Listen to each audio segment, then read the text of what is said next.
ಎಲ್ಲ ಆತ್ಮ ಬಂಧುಗಳಿಗೆ ಹೃತ್ಪೂರ್ವಕವಾದ ಆತ್ಮ ವಂದನೆಗಳು. ಝೂಮ್ ಹಾಗೂ ಯೂಟ್ಯೂಬ್ನಲ್ಲಿ ವೀಕ್ಷಿಸುತ್ತಿರುವ ಎಲ್ಲ ಧ್ಯಾನಾರ್ಥಿಗಳಿಗೂ ಮಹಾವತಾರ್ ಫೌಂಡೇಶನ್ ಕಡೆಯಿಂದ ಪ್ರತಿ ತಿಂಗಳು ನಡೆಯುತ್ತಿರುವ 21 ದಿನಗಳ ಧ್ಯಾನ ಹಾಗೂ ಸಮಗ್ರ ಸ್ವಾಸ್ಥ್ಯ ತರಗತಿಗೆ ತಮಗೆಲ್ಲರಿಗೂ ಕೂಡ ಆತ್ಮೀಯವಾದ ಸ್ವಾಗತ, ಸುಸ್ವಾಗತ.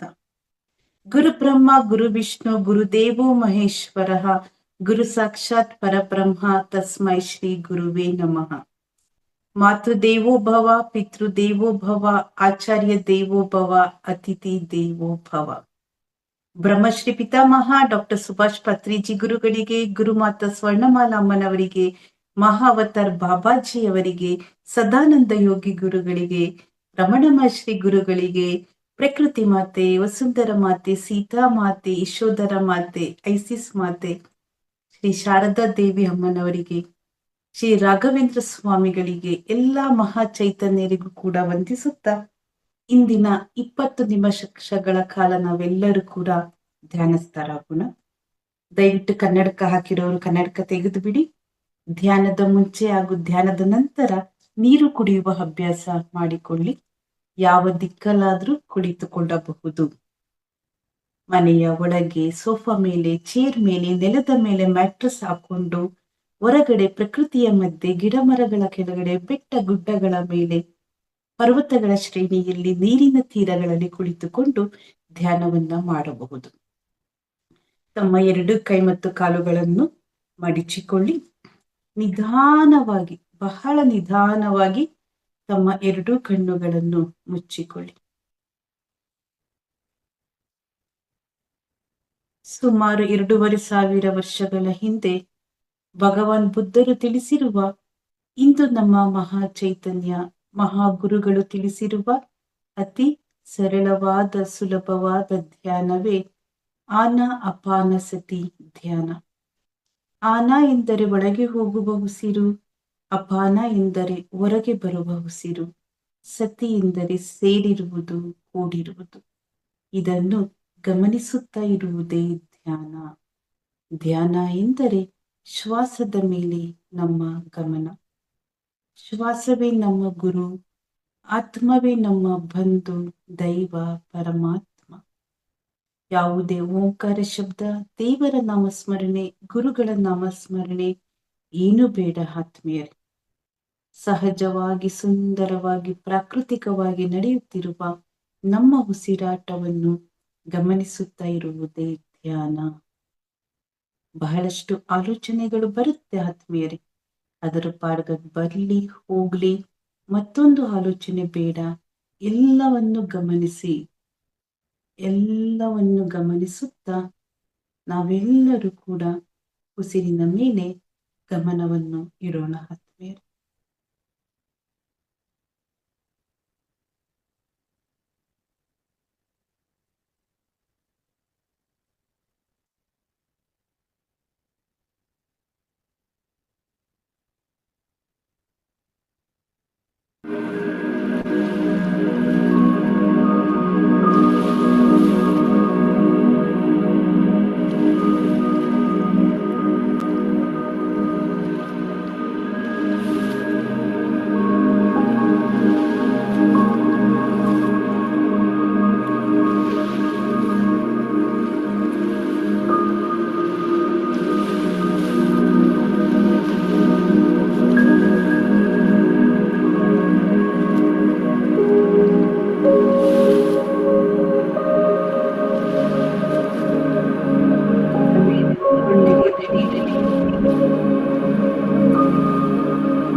ಮಾಸ್ಟರ್ಸ್, ಇನ್ನೊಂದು ನಿಮಿಷ ಶ್ವಾಸದ ಮೇಲೆ ನಮ್ಮ ಗಮನ. ಶ್ವಾಸವೇ ನಮ್ಮ ಗುರು, ಆತ್ಮವೇ ನಮ್ಮ ಬಂಧು, ದೈವ ಪರಮಾತ್ಮ. ಅಹಿಂಸೋ ಪರಮೋ ಧರ್ಮ, ಹಿಂಸಾ ಚೋಡೋ ಹಂಸ ಪಕಡೋ, ಧ್ಯಾನಾಗ್ನಿ ದತ್ತ ಕರ್ಮೇಣ ಅಪ್ಪೋ ದೀಪೋ ಭವ, ಯದ್ಭಾವಂ ತದ್ಭವತಿ ತತ್ವಮಸಿ. ನಮ್ಮ ವಾಸ್ತವಕ್ಕೆ ನಾವೇ ಕಾರಣ. ಧರ್ಮೋ ರಕ್ಷಿತೆ ರಕ್ಷಿತಃ, ಧ್ಯಾನೋ ರಕ್ಷಿತೆ ರಕ್ಷಿತಃ. ಬುದ್ಧಂ ಶರಣಂ ಗಚ್ಚಾಮಿ, ಸಂಘಂ ಶರಣಂ ಗಚ್ಚಾಮಿ, ಧ್ಯಾನಂ ಶರಣಂ ಗಚ್ಚಾಮಿ. ಇನ್ನ 10 ಸೆಕೆಂಡ್ಸ್ ಮಾಸ್ಟರ್ಸ್. 10, 9, 8, 7, 6, 5, 4, 3, 2, 1, 0. ನಿಧಾನವಾಗಿ ತಮ್ಮ 2 ಕೈ ಮತ್ತು ಕಾಲುಗಳನ್ನು ಬಿಡಿಸುತ್ತಾ ಕೈಗಳನ್ನು ಕಣ್ಣಿನ ಮೇಲೆ ಇಟ್ಟುಕೊಳ್ಳಿ ಮಾಸ್ಟರ್ಸ್. ಮುಖದಲ್ಲಿ ಮುಗುಳ್ನಗೆ ಇರಲಿ. 5, 4, 3, 2, 1, 0. ಅಷ್ಟೇ ನಿಧಾನವಾಗಿ ಕೈಗಳನ್ನು ಸರಿಸುತ್ತಾ ಕಣ್ಗಳನ್ನು ತೆರೆದು ಮುಗುಳ್ನಗುತ್ತಾ ತಮ್ಮ ಕೈಗಳನ್ನೇ ನೋಡಿಕೊಳ್ಳಿ.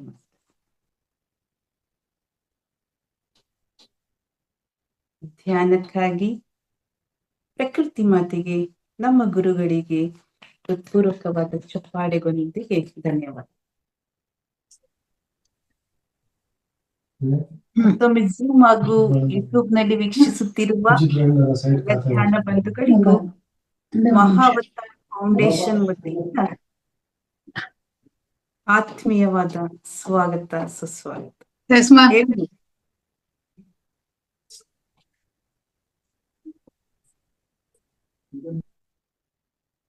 ಲಕ್ಷ್ಮಿ ಮಾತಾಡಿ. ಸ್ಟಾರ್ಟ್ ಮಾಡ್ತೇನೆ.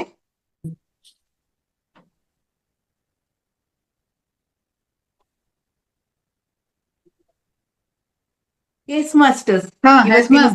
ಒಂದ್ ನಿಮಿಷ ನಾನು ಇನ್ವೈಟ್ ಮಾಡ್ತೇನೆ. Okay ma'am. ಎಸ್ ಮಾಸ್ಟರ್, ಅದ್ಭುತವಾದಂತಹ ಧ್ಯಾನವನ್ನ ನಮ್ಗೆ ಮಾಡಿಸಿದ್ರು ಜ್ಯೋತಿ ಮೇಡಮ್ ಅವರು. ಅವ್ರಿಗೆ ಹೃತ್ಪೂರ್ವಕವಾದ ಧನ್ಯವಾದಗಳನ್ನ ಅರ್ಪಿಸೋಣ ಮಾಸ್ಟರ್. ಹಾಗೇನೆ ಈ ದಿನ ನಮಗೆ ಥೈರಾಯ್ಡ್ ಇಶ್ಯೂಸ್ ಅನ್ನೋ ವಿಷಯದ ಬಗ್ಗೆ ಸ್ವಾಧ್ಯಾಯವನ್ನ ನಮ್ಮ ಜ್ಯೋತಿ ಮೇಡಮ್ ಅವರು ನೀಡಲಿದ್ದಾರೆ. ಅವರು ಅದ್ಭುತವಾದಂತಹ ಧ್ಯಾನವನ್ನ ಮಾಡಿಸಿದ್ರು. ಅವರಿಗೆ ಕೃತಜ್ಞತೆಗಳನ್ನ ಅರ್ಪಿಸುತ್ತಾ ಇಂದಿನ ಸ್ವಾಧ್ಯಾಯ ಥೈರಾಯ್ಡ್ ಇಶ್ಯೂಸ್ ಅನ್ನೋ ಸ್ವಾಧ್ಯಾಯದ ಕಾರ್ಯಕ್ರಮಕ್ಕೆ ಅವ್ರಿಗೆ ಸ್ವಾಗತವನ್ನ ಕೋರ್ತಾ ಇದ್ದೀನಿ. ವೆಲ್ಕಮ್ ಮಾ, ಓವರ್ ಟು ಯು ಮಾ. Thank you madam, thank you so much. Masters, flyer ನೋಡ್ತಾ ಇದ್ದೀರಾ ನಿನ್ನೆಯಿಂದ? ಇವತ್ತು ಕೂಡ ಯಾವ್ದೋ ಒಂದು ಸ್ಪಿರಿಚುವಲ್ ಟ್ಯಾಬ್ಲೆಟ್ ಅದ್ಭುತವಾಗಿದೆ ಅಂತ ನಾನು ತಮ್ಮ ಓದ ಒಂದು ಸೆಷನ್ ಅಲ್ಲಿ ಹೇಳಿದೆ. ಥೈರಾಯ್ಡ್ ಇಶ್ಯೂಸ್, ಮೈ ಗಾಡ್, ಇವತ್ತಿನ ಈ ಸಿಚುಯೇಷನ್ ಅಲ್ಲಿ ಥೈರಾಯ್ಡ್ ಅನ್ನೋದು ಪ್ರತಿಯೊಬ್ಬರಿಗೂ ಕೂಡ ಬಂದಂತಹ ಒಂದು ದೀರ್ಘಕಾಲಿಕ ಕಾಯಿಲೆ. ನಮ್ಮ ಆಧ್ಯಾತ್ಮಿಕ ಮಾತಿನಲ್ಲಿ ಇದನ್ನ ದೀರ್ಘಕಾಲಿಕ ಕಾಯಿಲೆ ಅಂತ ಹೇಳ್ತೀವಿ. ಹೇಗೆ ಶುಗರ್, BP ಟ್ಯಾಬ್ಲೆಟ್ಸ್ಗಳನ್ನ ತಗೊಂತೀವೋ ಅದೇ ರೀತಿ ಥೈರಾಯ್ಡ್ಗೂ ತಗೊಬೇಕು ಅನ್ನೋದು ಡಾಕ್ಟರ್ ಕಡೆಯಿಂದ ಒಂದು ಇದಾಗ್ಬಿಡುತ್ತೆ, ವರ್ಡಿಂಗ್ ಸ್ಟಾರ್ಟ್ ಆಗುತ್ತೆ. ಸೊ ಥೈರಾಯ್ಡ್ ಇಶ್ಯೂಸ್, ಹೇಗೆ ಈ ಥೈರಾಯ್ಡ್ ಇಶ್ಯೂಸ್ ಬರುತ್ತೆ? ಸ್ಪಿರಿಚುವಲ್ ಟ್ಯಾಬ್ಲೆಟ್ ನಲ್ಲಿ, ಸ್ಪಿರಿಚುಯಾಲಿಟಿನಲ್ಲಿ ಏನನ್ನ ಅಪ್ಲೈ ಮಾಡಿದ್ರೆ, ಯಾವ ಟ್ಯಾಬ್ಲೆಟ್ ಅಪ್ಲೈ ಮಾಡಿದ್ರೆ ಇದು ಇಶ್ಯೂ ನಮ್ಗೆ ಗೊತ್ತಾಗುತ್ತೆ, ಅಥವಾ ಈ ಒಂದು ಥೈರಾಯ್ಡ್ ಇಶ್ಯೂ ಇಂದ ನಾವು ಹೇಗೆ ಇದನ್ನ ದೂರ ಮಾಡ್ಕೊಬಹುದು ಅನ್ನೋದು ಬಹಳ ಸ್ವಾರಸ್ಯಕರವಾಗಿದೆ. ನಾನು ಹೇಳ್ತಾ ಹೋಗ್ತೀನಿ. ಸೊ ಸ್ಟಾರ್ಟ್ ಮಾಡೋಣ ಮಸ್ತ್. ಥೈರಾಯ್ಡ್ ಗ್ರಂಥಿ ಅಂದ ತಕ್ಷಣ ನಮ್ಗೆ ಗೊತ್ತಾಗೋದು ಇದು ಕುತ್ತಿಗೆ ಭಾಗದಲ್ಲಿ ಇರುವಂತಹ ಒಂದು ಪ್ರಮುಖ ಅಂತರ್ಸ್ರಾವಕ ಹಾರ್ಮೋನ್ ಇದು. ಸೊ ನಮ್ ಎಲ್ಲರಿಗೂ ಕೂಡ ಥೈರಾಯ್ಡ್ ಗ್ರಂಥಿಗಳು ಇದೆ. ಆದರೆ ಥೈರಾಯ್ಡ್ ಫಸ್ಟ್ ಪ್ರಾಪಂಚಿಕವಾಗಿ ಥೈರಾಯ್ಡ್ ಹೇಗ್ ಬರುತ್ತೆ ಅಂತ ಹೇಳ್ತೀನಿ.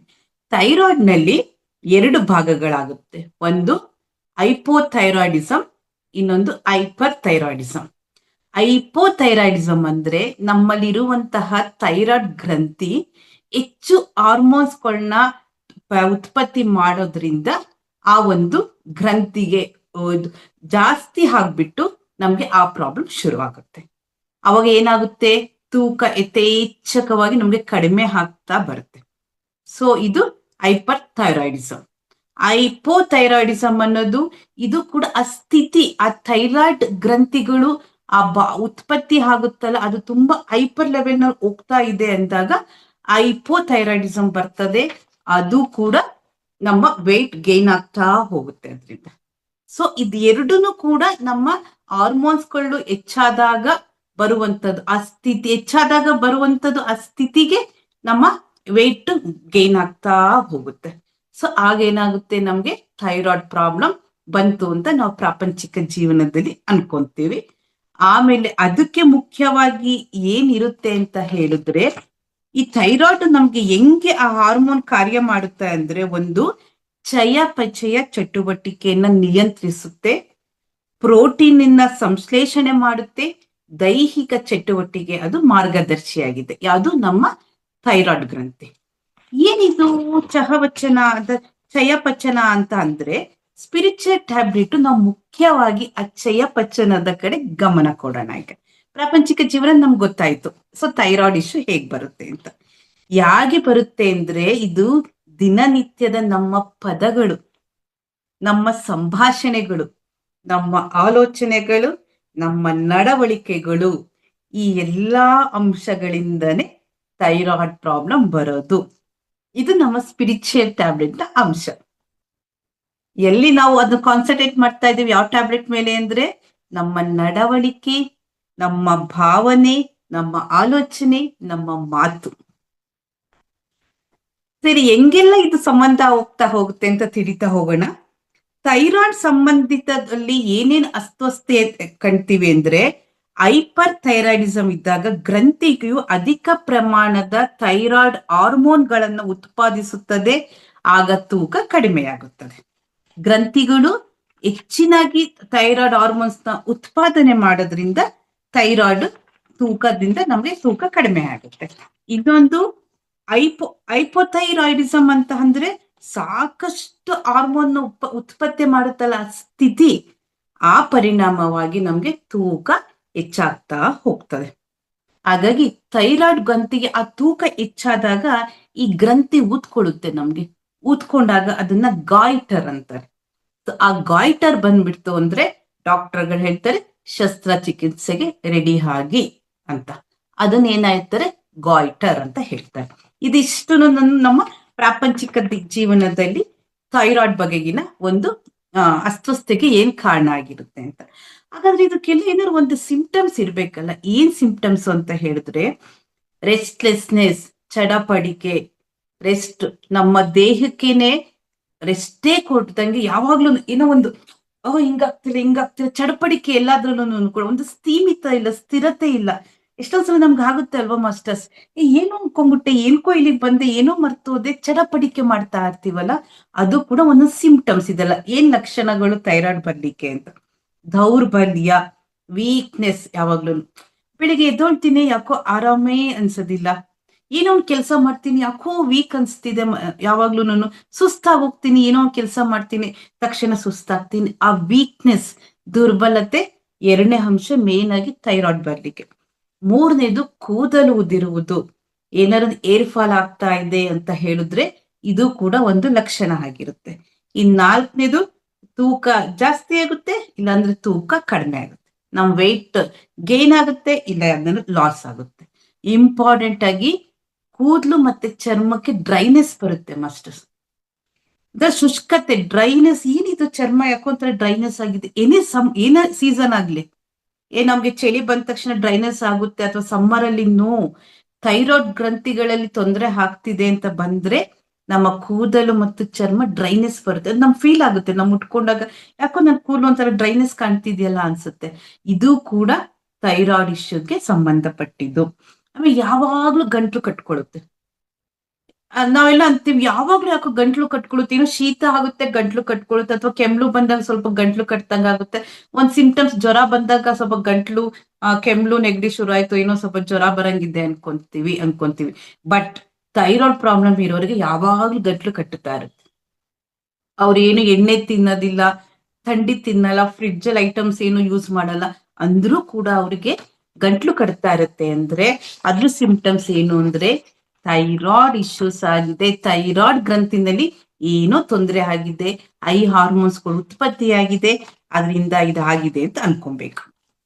ಇಷ್ಟು ನಮ್ಮ ಪ್ರಾಪಂಚಿಕ ಜೀವನದಲ್ಲಿ ಇದೆಲ್ಲ ಇದ್ರೆ ಇದು ಥೈರಾಯ್ಡ್ ಇಶ್ಯೂಸ್. ತಾವೆಲ್ಲರೂ ಕೂಡ ಇದನ್ನ ಪ್ರತಿದಿನ ಗಮನ ಹರಿಸುತ್ತಾ ಬನ್ನಿ ಮಾಸ್ಟರ್ಸ್. ಹಾಗಾಗಿ ಆಧ್ಯಾತ್ಮಿಕದಲ್ಲಿ ಏನೆಲ್ಲ ಕಾರಣ ಇರುತ್ತೆ ಥೈರಾಯ್ಡ್ ಇಶ್ಯೂ ಬರ್ಲಿಕ್ಕೆ ಅಂತ ನೋಡ್ದಾದ್ರೆ, ಇದು ಸಂಪೂರ್ಣವಾಗಿ ನಮ್ಮ ವಿಶುದ್ಧಿ ಚಕ್ರಕ್ಕೆ ಸಂಬಂಧಪಟ್ಟಂತಹ ಒಂದು ಅಸ್ವಸ್ಥತೆ. ಇದು ದೀರ್ಘಕಾಲಿಕ ಅಸ್ವಸ್ಥತೆ. ಇದು ಕಾಯಿಲೆ ಅಲ್ಲ ಮಾಸ್ಟರ್ಸ್, ಮಾನಸಿಕ ಅಸ್ವಸ್ಥತೆ. ಇದನ್ನ ಎಲ್ಲಾರು ನೆನ್ಪಿಟ್ಕೊಳ್ಳಿ, ಇದು ಕಾಯಿಲೆನೇ ಅಲ್ಲ. ಮಾನಸಿಕವಾಗಿ ನಾವು ಅನ್ಕೊಂಡ್ ಮ್ಯಾನಿಫೆಸ್ಟ್ ಮಾಡ್ಕೊಂಡ್ಬಿಡ್ತೀವಿ ಈ ಕಾಯಿಲೆ. ಅಯ್ಯೋ ನನ್ಗೆ ಯಾರು ಯಾಕೋ ಸ್ವಲ್ಪ ಥೈರಾಯ್ಡ್ ಪ್ರಾಬ್ಲಮ್ ಇದೆ ಅಂತಂದ್ರೆ, ಅಯ್ಯೋ ನನ್ಗೂ ಬರುತ್ತೇನೋ, ನನ್ಗೂ ಏನೋ ಥೈರಾಯ್ಡ್ ಆಗ್ಬೋದೇನೋ, ನನ್ಗೇನೋ ಇಲ್ಲ ಸ್ವಲ್ಪ ದಪ್ಪ ಕಾಣಿಸ್ತಿದ್ಯಲ್ಲ ಗಂಟ್ಲು ಅಂದ್ಕೊಳ್ಳೋದು, ಇಲ್ಲೆಲ್ಲ ಊದ್ಕೊಂಡಾಗ ಕಾಣಿಸ್ತಿದೆ ಅನ್ಕೊಳ್ಳೋದು. ಎಸ್, ಇವೆಲ್ಲ ಮಾನಸಿಕ ಅಸ್ವಸ್ಥರಾದಾಗ್ಲೇ ಥೈರಾಯ್ಡ್ ಬರೋದು. ಫಸ್ಟ್ ಅನ್ಕೊಬೇಕು, ನಮ್ಮ ಭಾಷಣಕ್ಕೆ ಸಂಬಂಧಪಟ್ಟಿದ್ದು ಸ್ಪಿರಿಚುಯಲಿ. ಭಾಷಣ ಮೀನ್ಸ್ ನಮ್ಮ ಮಾತು. ಸೊ ನಮ್ಮ ಮಾತು, ನಮ್ಮ ಭಾಷಣಕ್ಕೆ ಸಂಬಂಧಪಟ್ಟಿದ್ದು ಎಲ್ಲವೂ ಕೂಡ ಆಧ್ಯಾತ್ಮಿಕ ಜೀವನದಲ್ಲಿ ಥೈರಾಯ್ಡ್ ಬರಂತಹ ಸಮಸ್ಯೆ. ಹೆಂಗೆಲ್ಲ ಬರುತ್ತೆ ಈ ಭಾವನೆಗಳು, ಈ ಭಾಷಣಗಳು ಅಂತ ಅಂದ್ರೆ, ನಮ್ಮ ಭಾವನೆಗಳು ಶುದ್ಧವಿಲ್ಲ ಅಂದ್ರೆ ನಾವು ಮಾತಾಡೋ ಮಾತು, ಭಾಷಣವು ಕೂಡ ಶುದ್ಧ ಇರೋದಿಲ್ಲ. ಒಳ್ಳೇದನ್ನೆಲ್ಲ ಒಳಗಡೆ ಇಟ್ಕೊಂಡು ಬೇಡದೆ ಹೋದನ್ನೆಲ್ಲ ಭಾವನೆಗಳನ್ನ ಮಾತಾಡ್ತಾ ಹೋಗ್ತೀವಿ. ನಮ್ಮ ಭಾಷಣದಲ್ಲಿ ಶುದ್ಧತೆ ಇಲ್ಲ ಅಂದ್ಕೂಡ್ಲೇನೆ ಅಲ್ಲಿ ಅನ್ಕೊಬೇಕು ಥೈರಾಯ್ಡ್ ಇಶ್ಯೂ ಗ್ಯಾರಂಟಿ ಬರುತ್ತೆ ಅಂತ. ಹಾಗಾದ್ರೆ ಪರಿಣಾಮಕಾರಿಯಾಗಿ ಏನೂ ಕೂಡ ಅವ್ರು ವ್ಯಕ್ತಪಡಿಸಕ್ಕಾಗಲ್ಲ. ಇದ್ರ ಕಾನ್ಫಿಡೆನ್ಸ್ ನಾನು ಇದನ್ನ ಮಾತಾಡ್ತಿದ್ದೀನಿ, ಇದನ್ನ ಕಲಿತಿದ್ದೀನಿ, ನಾನೊಂದು ಸ್ಟೇಜ್ ಮೇಲೆ ನಾನು ನಿಂತಿದ್ದೀನಿ, ಅಥವಾ ನಾನೊಂದು ತರಗತಿನಲ್ಲಿ ನಾನು ಯಾರೋ ಒಂದು ಸ್ಪೀಚ್ ಮಾಡಕ್ ಬಂದಿದ್ದೀನಿ ಅಂದ್ರೆ ವ್ಯಕ್ತಿಗತವಾಗಿ ಪರಿಣಾಮಕಾರಿಯಾಗಿ ನಾನು ಹೇಳಲಿಕ್ಕಾಗೋದಿಲ್ಲ, ಅದನ್ನು ವ್ಯಕ್ತಪಡಿಸಕ್ಕಾಗಲ್ಲ. ಒಂದು ಸೃಜನಶೀಲತೆ ಇರಲ್ಲ. ನನ್ನ ಮಾತಿನಲ್ಲಿ ಸೃಜನಶೀಲತೆ ಇಲ್ಲ. ಅಥವಾ ನಾನೊಂದು ಯಾವ್ದೋ ಒಂದು ಪ್ರೋಗ್ರಾಮ್ ಹೋದಾಗ ನಿಂತ್ಕೊಂಡು ಭಾಷಣ ಮಾಡಿ ಅಂತ ಹೇಳಿದಾಗ ಅದ್ರಲ್ಲಿ ಒಂದು ಸೃಜನಶೀಲತೆ ಇರಲ್ಲ, ಒಂದು ಕ್ರಿಯೇಟಿವಿಟಿ ಇರಲ್ಲ ನನಗೆ. ಅವಾಗ ಅನ್ಕೊಬೇಕು ಅದು ಕೂಡ ಥೈರಾಯ್ಡ್ಗೆ ಸಂಬಂಧಪಟ್ಟಿದ್ದು. ಅನಾಗತ್ಯವಾಗಿ ಮಾತಾಡೋದು, ಅಗತ್ಯತೆನೇ ಇಲ್ಲ ಮಾತಾಡ್ಲಿಕ್ಕೆ. ಪತ್ರಿ ಸರ್ ಯಾವಾಗ್ಲೂ ಹೇಳ್ತಾರೆ, ತುಂಬಾ ಅನಾಗತ್ಯವಾಗಿ ಮಾತಾಡ್ತೀವಿ ನಾವೆಲ್ಲ ಅಂತ. ಅದು ಕೂಡ ನಮ್ಮ ಥೈರಾಯ್ಡ್ ಬರ್ಲಿಕ್ಕೆ ಕಾರಣ. ಮಾತಾಡ್ತಾನೆ ಇರೋದು, ಚಾಂಟಿಂಗ್ ಮಾಡೋದು, ಬೇರೆಯವ್ರ ಬಗ್ಗೆ ಮಾತಾಡೋದು, ಬೇರೆಯವ್ರ ವೈಯಕ್ತಿಕ ವಿಚಾರಗಳ ಬಗ್ಗೆ ಮಾತಾಡೋದು, ಇವೆಲ್ಲ ಮಾಡ್ತಾ ಅರ್ಥಹೀನ ಸಂಭಾಷಣೆಗಳನ್ನ ನಾವು ಯಾವಾಗ ಮಾತಾಡ್ತೀವಿ ಮಾಸ್ಟರ್ಸ್, ಅವಾಗ ನಮ್ಮ ಥೈರಾಯ್ಡ್ ಗ್ರಂಥಿ ನಮಗೆ ಕೈ ಕೊಡ್ತು ಅಂತ ಅರ್ಥ. ಅನ್ಬೋಸು ನೀನು ವಿಶುದ್ಧಿ ಚಕ್ರ, ನೀನ್ ಮಾತನಾಡೋದು ಇಲ್ಲಿಂದಲೇ. ಇಷ್ಟೆಲ್ಲ ನೀನ್ ಅನಾಗತ್ಯವಾಗಿ ಸಂಭಾಷಣೆ ಮಾಡ್ತಿದ್ಯಾ ಅಂದ್ರೆ ಅನ್ಬೋಸಪ್ಪ ನೀನು ಅಂತ ಅನ್ಬಿಟ್ಟು ಥೈರಾಯ್ಡ್ ಗ್ರಂಥಿನ ನೋಡೋವರೆಗೂ ನೋಡುತ್ತೆ, ಆಮೇಲೆ ಕೊಡುತ್ತೆ ನಮ್ಗೆಲ್ಲ ಎಫೆಕ್ಟ್ ಆಗಿ. ಸೊ ಆಮೇಲೆ ಸರಿಯಾದ ಭಾಷೆಯಲ್ಲಿ ಮಾತನಾಡ್ಬೇಕು, ಸರಿಯಾದ ಸ್ಥಳದಲ್ಲಿ ಮಾತಾಡ್ಬೇಕು, ಸರಿಯಾದ ವ್ಯಕ್ತಿಗಳ ಜೊತೆ ಮಾತಾಡ್ಬೇಕು. ಈ ಮೂರಲ್ಲೂ ನಾವು ತಪ್ಪು ಮಾಡ್ತಾ ಬಂದಿದ್ರೆ ಥೈರಾಯ್ಡ್ ಇಶ್ಯೂ ಗ್ಯಾರಂಟಿ. ಹಾಗಾದ್ರೆ ನಾವು ಅಬ್ಸರ್ವ್ ಮಾಡ್ಬೇಕು ಇನ್ಮೇಲೆ ನಾನು ಯಾವ ವ್ಯಕ್ತಿ ಜೊತೆ ಮಾತಾಡ್ತಿದ್ದೀನಿ, ಯಾವ ಸಂದರ್ಭದಲ್ಲಿ ಮಾತಾಡ್ತಿದ್ದೀನಿ, ಯಾವ ಸ್ಥಳದಲ್ಲಿ ಮಾತಾಡ್ತಿದ್ದೇನೆ. ಪತ್ರಿ ಸರ್ ಒಂದೇ ಹೇಳ್ಬಿಟ್ರು, ಮೌನ. ಇದೆಲ್ಲ ನಮ್ಗೆ ಗಮನಿಸಕ್ ಆಗ್ತಾ ಇಲ್ವಾ? ಬೇಡ ಮೌನ. ಅನಾಗತ್ಯವಾದ ಸಂಭಾಷಣೆನೇ ಬೇಡ, ಅನಾಗತ್ಯವಾದ ಮಾತುಗಳೇ ಬೇಡ, ಮೌನವಾಗಿದ್ದು ಬಿಡೋಣ. ಎಷ್ಟು ಬೆಟರ್ ಅಲ್ವಾ ಮಾಸ್ಟರ್ಸ್ ಇದು? ಇದೆಲ್ಲ ಇದ್ದಾಗ ಏನಾಗುತ್ತೆ, ನಮ್ಮ ಶಕ್ತಿ ಕುಂದುತ್ತಾ ಹೋಗುತ್ತೆ. ಅನಾಗತ್ಯವಾದ ಸಂಭಾಷಣೆ, ಬೇರೆಯವರ ಮಾತಿನಲ್ಲಿ ಮೂಗು ತೂರ್ಕೊಂಡು ಹೋಗೋದು, ಬೇರೆಯವರ ವೈಯಕ್ತಿಕ ವಿಚಾರಗಳನ್ನ ಮಾತಾಡೋದು, ಇವೆಲ್ಲ ಮಾತಾಡ್ತಾ ನಮ್ಮ ದೇಹದ ಶಕ್ತಿ ಕುಂದುತ್ತಾ ಹೋಗುತ್ತೆ. ಮತ್ತೆ ನಾವು ಮಾನಸಿಕವಾಗಿ ಅಸ್ವಸ್ಥರಾಗಿ ಹಾಕ್ತಿವಿ. ಆವಾಗ ಥೈರಾಯ್ಡ್ ಗ್ರಂಥಿಗಳು ಎಫೆಕ್ಟಿವ್ ಆಗಿ ಕೊಡುತ್ತೆ. ಕೈ ತಗೋ, ನೀನ್ ಅಸ್ವಸ್ಥತೆ ಕಾಯಿಲೆ ಅನುಭವಿಸು ಅಂತ ಕೊಡುತ್ತೆ. ಹಾಗಾದರೆ ಅಭಿವ್ಯಕ್ತಿಯ ತಪ್ಪು ವಿಧಾನ, ಆ ವ್ಯಕ್ತತೆ ಇರುತ್ತಲ್ಲ ಅದನ್ನ ತಪ್ಪಾಗಿ ಕೊಡೋದು. ಏನೋ ಮಾತಾಡ್ಬೇಕು ಅಂತಿದ್ದೆ, ಏನೋ ಆಯ್ತು ಅಂತ ಇನ್ನೇನೋ ಹೇಳೋದು. ಅಭಿವ್ಯಕ್ತಿಯ ಸ್ವಾತಂತ್ರ್ಯತೆನೆ ನೀವು ಕೊಡೋದಿಲ್ಲ. ಏನೋ ಮಾತಾಡ್ತಿರ್ತೀರಾ, ಮೂರನೇವ್ರು ಬಂದ್ರು, ಇಮಿಡಿಯೇಟ್ ಆಗಿ ಚೇಂಜ್ ಮಾಡ್ತೀರಾ. ಅಲ್ಲಿ ಕಾನ್ಫಿಡೆನ್ಸ್ ಏನಿರುತ್ತೆ ಗೊತ್ತಾ, ಅವ್ರ ಬಗ್ಗೆ ಮಾತಾಡ್ತಾ ಇರ್ತೀವಿ, ಅವ್ರು ಬಂದ ತಕ್ಷಣ ಅದು ಚೇಂಜ್ ಮಾಡ್ತೀವಿ. ಎಸ್, ಆ ವ್ಯಕ್ತತೆ ಇದೆಯಲ್ಲ ನಿಮ್ದು, ಅದೇ ಸರಿ ಇರೋದಿಲ್ಲ. ಹಾಗಾಗಿ ಅವಾಗ್ಲೂ ಕೂಡ ಥೈರಾಯ್ಡ್ ಗ್ರಂಥಿ ನಮಗೆ ಕಾಯಿಲೆಗಳನ್ನ ಖಂಡಿತ ಕೊಡುತ್ತೆ.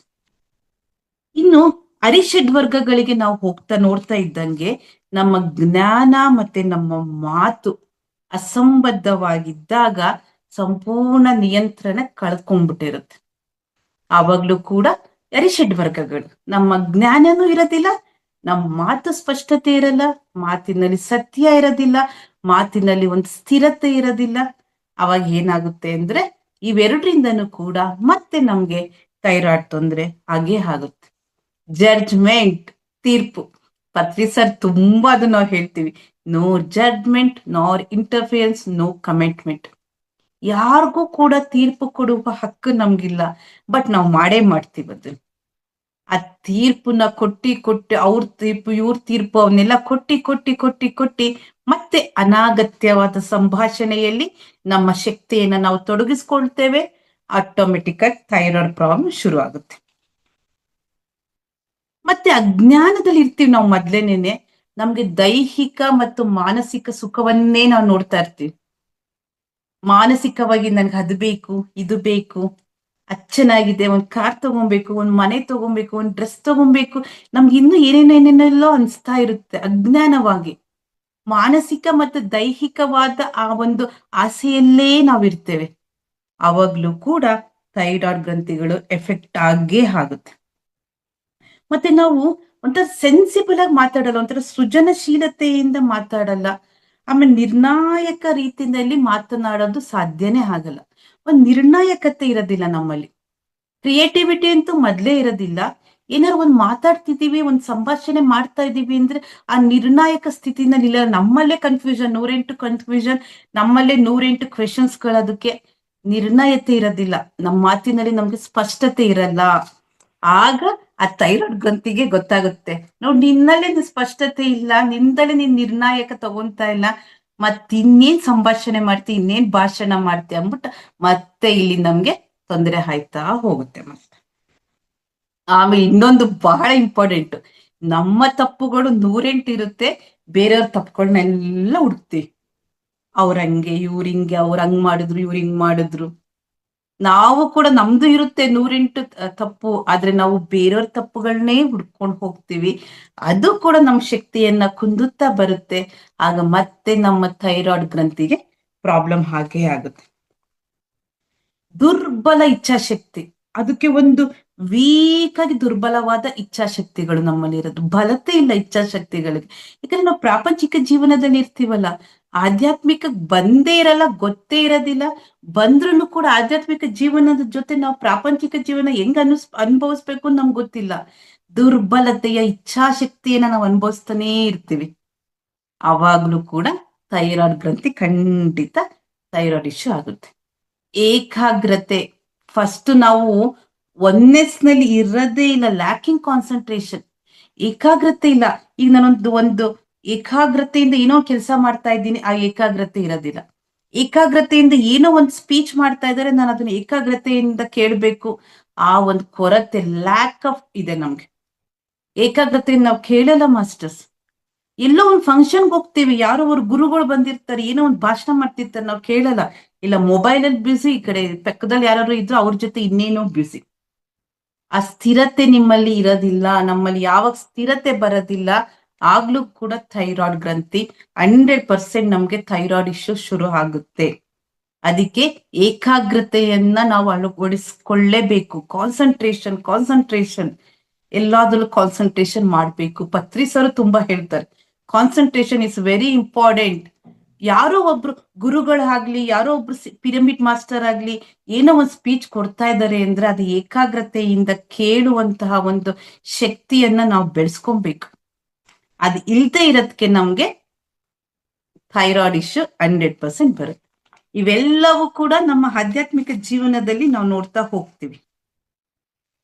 ತಪ್ಪು ಸ್ಥಳದಲ್ಲಿ ಮಾತಾಡೋದು, ನಾನು ಯಾವ ಜಾಗದಲ್ಲಿ ನಿಂತ್ಕೊಂಡು ಮಾತಾಡ್ತಿದ್ದೀನಿ, ಏನ್ರ ಬಗ್ಗೆ ಮಾತಾಡ್ತಾ ಇದ್ದೀನಿ ಅಂತ ಅರಿವೇ ಇಲ್ಲ. ಯಾಕಂದ್ರೆ ನಮ್ಗೆ ಏಕಾಗ್ರತೆನೇ ಇಲ್ವಲ್ಲ. ಅವ್ ನಮ್ಗೆ ಅರಿವು ಎಲ್ಲಿಂದ ಬರುತ್ತೆ ಮಾಸ್ಟರ್ಸ್? ತಪ್ಪು ಜಾಗದಲ್ಲಿ ನಿಂತ್ಕೊಂಡು ತಪ್ಪಾಗಿ ಮಾತಾಡೋದು. ಮತ್ತೆ ಇನ್ನೊಂದು ವೆರಿ ಇಂಪಾರ್ಟೆಂಟ್ ಅಂದ್ರೆ ನಾವ್ ಎಲ್ಲಿ ಪ್ರೀತಿ ಕೊಡ್ಬೇಕು, ಎಲ್ಲೂ ಸಹಾನುಭೂತಿಯನ್ನ ತೋರಿಸ್ಬೇಕು, ನಾವಲ್ಲಿ ಏನು ಮಾಡಲ್ಲ. ಒಂದು ಸಿಂಪತಿನ ಕೊಡೋದು, ಒಂದು ಕಂಪ್ಯಾಷನೇಟ್ ನ ಕೊಡೋದು ನಾವು ಮಾಡೋದಿಲ್ಲ. ಬೇಡದೆ ಹೋದ ತಾವೆಲ್ಲ ಮಾಡ್ತೀವಿ.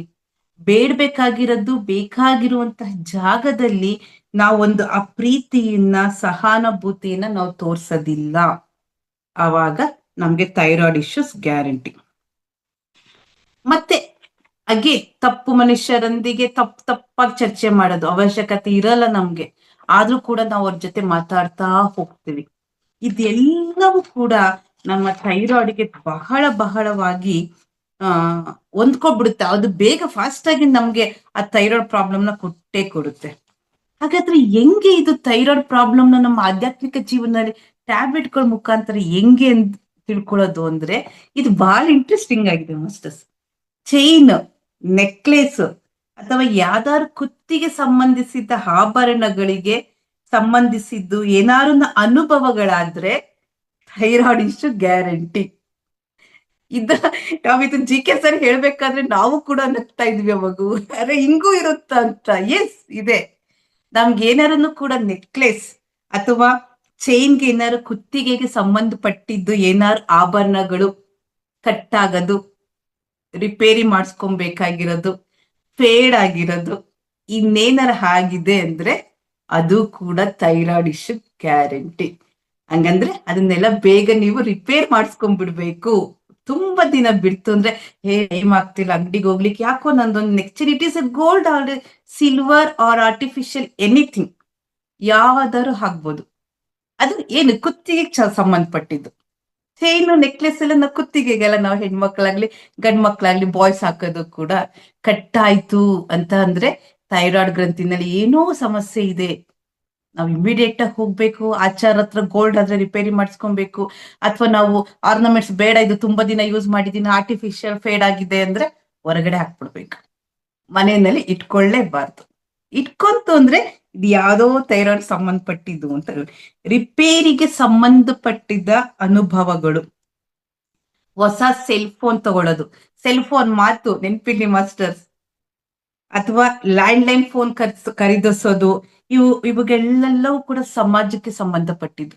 ಲ್ಯಾಂಡ್ಲೈನ್ ಫೋನ್ಗಳನ್ನ ಪರ್ಚೇಸ್ ಮಾಡೋದು, ಸೆಲ್ ಫೋನ್ಗಳನ್ನ ತಗೊಳ್ಳೋದು, ಇವೆಲ್ಲ ಏನು ಇಲ್ಲಿಂದನೇ ತಾರೆ ನಾವು ಮಾತಾಡೋದು.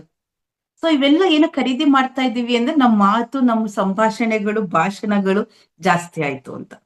ಇನ್ನು ನಾವು ಸ್ಟೇಜ್ ಮೇಲೆ ಭಾಷಣ ಮಾಡ್ಬೇಕು ಅಂದಾಗ ಮೈಕ್ ಪ್ರಾಬ್ಲಮ್ ಆಗುತ್ತೆ, ಕರೆಂಟ್ ಹೋಗುತ್ತೆ, UPS ಆನ್ ಆಗಲ್ಲ, ಜೋರಾಗಿ ಮಳೆ ಬಂದ್ಬಿಡುತ್ತೆ. ಇದೆಲ್ಲಾ ಸಮಸ್ಯೆಗಳು ಏನಾರು ಆಗ್ತಾ ಇದೆ ಅಂದ್ರೆ ಪವರ್ ಜನರೇಟರ್ ಏನೋ ಕೈ ಕೊಡ್ತು ಅಂದ್ರೆ ಇದೆಲ್ಲವೂ ಕೂಡ ಥೈರಾಯ್ಡ್ಗೆ ಸಂಬಂಧಪಟ್ಟಿದ್ದು. ಸೊ ಇವೆಲ್ಲ ಕೇಳಕ್ಕೆ ಒಂಥರ ಹೌದಾ ಹಿಂಗೂ ಇರುತ್ತೆ ಅನ್ಸುತ್ತೆ, ಬಟ್ ಸ್ಪಿರಿಚುವಲ್ ಟ್ಯಾಬ್ಲೆಟ್ ನಲ್ಲಿ ಇದೇ ಟ್ಯಾಬ್ಲೆಟ್ಸ್ ಮಾಸ್ಟರ್ಸ್. ಸೊ ನಾವು ಸ್ಪಿರಿಚುಯಾಲಿಟಿಗೆ ಬಂದ ಮೇಲೆ ಹೆಂಗೆ ಗಮನಿಸ್ಕೋಬೇಕು ಇದನ್ನೆಲ್ಲ ಅಂತ ಅಂದ್ರೆ, ಮೈಕ್ ಏನೋ ಪ್ರಾಬ್ಲಮ್ ಕೊಡ್ತು ಅಂದ್ರೆ ನೀನ್ ಏನೋ ಮಾತಾಡ್ಬೇಕಾದ್ರೆ ನಿಲ್ಸು ಅಂತ. ನೀನೇನೋ ಮಾಡ್ತಾ ಇರೋ ಭಾಷಣ ಆ ಸ್ಥಳಕ್ಕೆ ಅಥವಾ ಆ ವ್ಯಕ್ತಿಗಳಿಗೆ ಸಂಬಂಧಿಸಿದಲ್ಲ. ಸೊ ನೀನ್ ಮಾತಾಡ್ತಾ ಹೋಯ್ತು ಅಂದ್ರೆ ನಿನಗೇನೋ ತೊಂದ್ರೆ ಗ್ಯಾರಂಟಿ ಅಂತ. ಇವನ್ನೆಲ್ಲ ನಾವು ಗಮನಿಸ್ಬೇಕು ಅಂತ ಹೇಳ್ತಾರೆ. ಸೊ ಮಾತನಾಡುವ ಜನರು ನಿಮ್ಮ ವೈಯಕ್ತಿಕ ಜೀವನದಲ್ಲಿ ಬರ್ತಾ ಇದ್ದಾರೆ ಮತ್ತೆ ಮತ್ತೆ ತೂರ್ಸ್ಕೊಂಡು ಅಂದ್ರೆ ಅಲ್ಲೂ ಏನೋ ವೈಯಕ್ತಿಕ ಸಂಬಂಧಕ್ಕೆ ಅಪಾಯ ಇದೆ. ನನ್ನ ವೈಯಕ್ತಿಕ ಸಂಬಂಧಕ್ಕೆ ಇನ್ಯಾರೋ ಮೂರನೇವ್ರು ಬಂದಿ ಅದು ಮಾತೆ ತೋರಿಸ್ತಾ ಇದ್ದಾರೆ ಅಂದ್ರೆ ನನ್ನ ವೈಯಕ್ತಿಕ ಸಂಬಂಧಕ್ಕೆ ಏನಾದ್ರು ತೊಂದರೆ ಆಗುತ್ತೆ, ನನ್ನ ಥೈರಾಯ್ಡ್ ಗ್ರಂಥಿಗೆ 100% ಏನೋ ಎಫೆಕ್ಟ್ ಆಗ್ತಾ ಇದೆ, ಅದಕ್ಕೆ ಮೂರನೇವ್ರು ಬಂದು ನನ್ನ ಪರ್ಸನಲ್ ಮಾತುಗಳಿಗೆ ಅಥವಾ ನನ್ನ ಪರ್ಸನಲ್ ಜೀವನಕ್ಕೆ ತಲೆ ಹಾಕ್ತಾ ಇದ್ದಾರೆ ಅಂತ ಅರ್ಥ ಮಾಸ್ಟರ್ಸ್. ಇದು ಕೂಡ ಬಹಳವಾಗಿ ಗಮನವಾಗಿ ಇರಿಸಿಕೊಳ್ಳಿ. ಹಾಗಾದ್ರೆ ಏನು ಇದು ಎಲ್ಲದಕ್ಕೂ ಏನು ಸೊಲ್ಯೂಷನ್ ಅಂದ್ರೆ, ಒಂದು ಟ್ಯಾಬ್ಲೆಟ್ ಇದೆ, ಯಂತ್ರ ಮಂತ್ರ ತಂತ್ರ. ಯಂತ್ರ ಅಂದ್ರೆ ಏನು? ನಮ್ಮ ವಾಹನ, ನಮ್ಮ ಶರೀರ. ನಮ್ಮ ಶರೀರದ ವಾಹನದ ಯಂತ್ರವನ್ನ ನಾವು ಸ್ವಸ್ಥದಲ್ಲಿ ಇಟ್ಕೊಬೇಕು. ಮಂತ್ರ ಅಂತ ಅಂದ್ರೆ ಮಾತು. ಮಾತಿನಲ್ಲಿ ಸೃಜನಶೀಲತೆ ಇರ್ಬೇಕು, ಸ್ಥಿರತೆ ಇರ್ಬೇಕು, ಸತ್ಯ ಇರ್ಬೇಕು, ಕಾನ್ಫಿಡೆನ್ಸ್ ಇರ್ಬೇಕು. ನಿರ್ಣಾಯಕವಾಗಿ ಮಾತನಾಡ್ತೀನಿ, yes I am very confidence ಆಗಿ ಮಾತಾಡ್ತೀನಿ, ನಿರ್ಣಾಯಕವಾಗಿ ಮಾತಾಡ್ತೀನಿ ಅನ್ನೋದಿರ್ಬೇಕು. ಆ ಒಂದು ಮಂತ್ರ, ಮಾತಿನ ಮಂತ್ರ ನಮ್ದ ಚೆನ್ನಾಗಿರ್ಬೇಕು. ತಂತ್ರ ಆತ್ಮಕ್ಕೆ ಸಂಬಂಧಪಟ್ಟಿದ್ದು. ನಮ್ಮ ಆತ್ಮದ ಮಟ್ಟ ಬಹಳ ಉದ್ಭವವಾಗಿದೆ, ಪ್ರಚಲಿತವಾಗಿದ್ರೆ, ಪ್ರಖರವಾಗಿದ್ರೆ ಈ ಎಲ್ಲ ಮಂತ್ರ ಮತ್ತೆ ಯಂತ್ರ ಚೆನ್ನಾಗಿ ಆಕ್ಟಿವೇಟ್ ಆಗಿರುತ್ತೆ. ಹಾಗಾಗಿ ಆ ತಂತ್ರವನ್ನ ನಾವು ಅಷ್ಟು ಪ್ರಾಬಲ್ಯದಿಂದ ಹಿಡಿದುಕೊಳ್ಳಬೇಕು. ಈ ಮೂರು ಚೆನ್ನಾಗಿದ್ರೆ ಈ ಪರಿಣಾಮಗಳಿಂದ ನಾವು ಇವಾಗ ಬಂದಂತಹ ಎಲ್ಲಾ ಥೈರಾಯ್ಡ್ ಇಶ್ಯೂಸ್ನ ನಾವು ಹೋಗಲಾಡಿಸಿಕೊಳ್ಳಬಹುದು. 100% ಹೋಗಲಾಡಿಸಿಕೊಳ್ಳಬಹುದು ಮಾಸ್ಟರ್. ಅಕಸ್ಮಾತ್ ನನ್ನ ಹತ್ರ ಯಂತ್ರ ಇದೆ, ದೇಹ ಇದೆ, ನಾನು ಎಲ್ಲಂದ್ರಲ್ಲಿ ಹೋಗ್ತೀನಿ, ಎಲ್ಲಂದ್ರಲ್ಲಿ ಬರ್ತೀನಿ, ಮಂತ್ರ ಇದೆ, ಮಾತು ಎಷ್ಟು ಬೇಕೋ ನಾನು ಎಲ್ಲ ಮಾತಾಡ್ತೀನಿ, ಆರಾಮಾಗಿ ಅವ್ರ ಬಗ್ಗೆ ಮಾತಾಡ್ತೀನಿ, ಚಾಂಟಿಂಗ್ ಮಾಡ್ತೀನಿ, ಎಲ್ಲ ಕಮೆಂಟ್ ಮತ್ತೆ ಜಡ್ಜ್ಮೆಂಟ್ ಎಲ್ಲ ಕೊಡ್ತೀನಿ ಅಂತ ಅಂದ್ಬಿಟ್ಟು ನಾನು ಮಂತ್ರ ನನ್ನ ಆತ್ಮ ಮಾತ್ರ ಸಖತ್ ಮಟ್ಟದ ಇಟ್ಕೊಂಡಿದ್ದೀನಪ್ಪ, ನಾನು ಮೆಡಿಟೇಷನ್ ಮಾಡ್ತೀನಿ ಅಂದ್ರೆ ನೋ ಯೂಸ್. ನಿಮ್ಗೆ ಆರೋಗ್ಯದ ತೊಂದರೆ 100% ಬರುತ್ತೆ. ಯಂತ್ರ ಮಂತ್ರ ಸರಿ ಇಲ್ಲ, ನಾನು ತಂತ್ರ ಮಾತ್ರ ಚೆನ್ನಾಗಿ ಇಟ್ಕೊಂಡಿದ್ದೀನಿ, ನನ್ನ ಆತ್ಮದ ಮಟ್ಟ ಚೆನ್ನಾಗಿದೆ ಅಂದ್ರೂ ನೋ. ಮೂರು ಮಟ್ಟವೂ ಕೂಡ ಚೆನ್ನಾಗಿರ್ಬೇಕು. ಅವಾಗ್ಲೇನೇನೆ ಸಂಪೂರ್ಣ ಆರೋಗ್ಯ ನಮ್ಮನ್ನಾಗುತ್ತೆ. ಯಾವಾಗ ಅಂದ್ರೆ ಅನಾಗತ್ಯವಾದ ವಿಷಯಗಳಿಂದ ನಾವು ಮೌನವಾಗಿದ್ರೆ, ಸರಿಯಾದ ಮಾತುಗಳ ಅಭ್ಯಾಸ ಮಾಡ್ತಾ ಹೋದ್ರೆ ಇದೆಲ್ಲ ತೊಂದರೆಯಿಂದ ನಾವು ಹೊರಗೆ ಬರ್ಬೋದು. ಯಾವಾಗ್ಲೂ ಕೂಡ ಒಳ್ಳೆ ಮಾತುಗಳನ್ನ ಹಾಡ್ಬೇಕು ಮಾಸ್ಟರ್ಸ್. ಋಣಾತ್ಮಕ ಪದಗಳನ್ನ ಸಂಪೂರ್ಣವಾಗಿ ಇದು ತಪ್ಪಿಸ್ಬಿಟ್ಟು ಸಕಾರಾತ್ಮಕ ಪ್ರಮಾಣದ ಮಾತುಗಳನ್ನ ಹೆಚ್ಚು ಬಳಸ್ಬೇಕು. ಅದ್ಭುತವಾದ ಪದಗಳು ಅಂತಾರೆ GK ಸರ್. ಏನಂಗಂದ್ರೆ ಅದ್ಭುತವಾದ ಪದಗಳು ಅಂದ್ರೆ ಬಹಳಷ್ಟು ಇದೆ ಮಾಸ್ಟರ್ಸ್. ನಾವು ಕನ್ನಡದ ನಮ್ಮ ನಿಘಂಟುಗಳಲ್ಲಿ ನೋಡ್ತಾ ಹೋದ್ರೆ ಅದ್ಭುತವಾದ ಮಾತುಗಳು, ಸಂಸ್ಕೃತಗಳನ್ನ ಕಲೀರಿ ಅಂತಾರೆ. ಸಂಸ್ಕೃತಗಳಲ್ಲಿ ಅಗಾಧವಾದ ಅದ್ಭುತವಾದ ಮಾತುಗಳಿದೆ, ವರ್ಡಿಂಗ್ಸ್ಗಳಿದೆ, ಕನ್ನಡ ವರ್ಡಿಂಗ್ಸ್, ಅದನ್ನ ಕಲೀರಿ ಅಂತ ಹೇಳ್ತಾರೆ. ಸೊ ಅದ್ಭುತವಾದ ಮಾತುಗಳು ನಿಮ್ಮದಾಗಬೇಕು. ಆಮೇಲೆ ತಟಸ್ಥ ಪದಗಳನ್ನು ಮಿತವಾಗಿ ಬಳಸ್ಬೇಕು. ತಟಸ್ಥವಾಗಿ ಇಲ್ಲ ಹಿಂಗೆ ಆಗ್ಬೇಕು.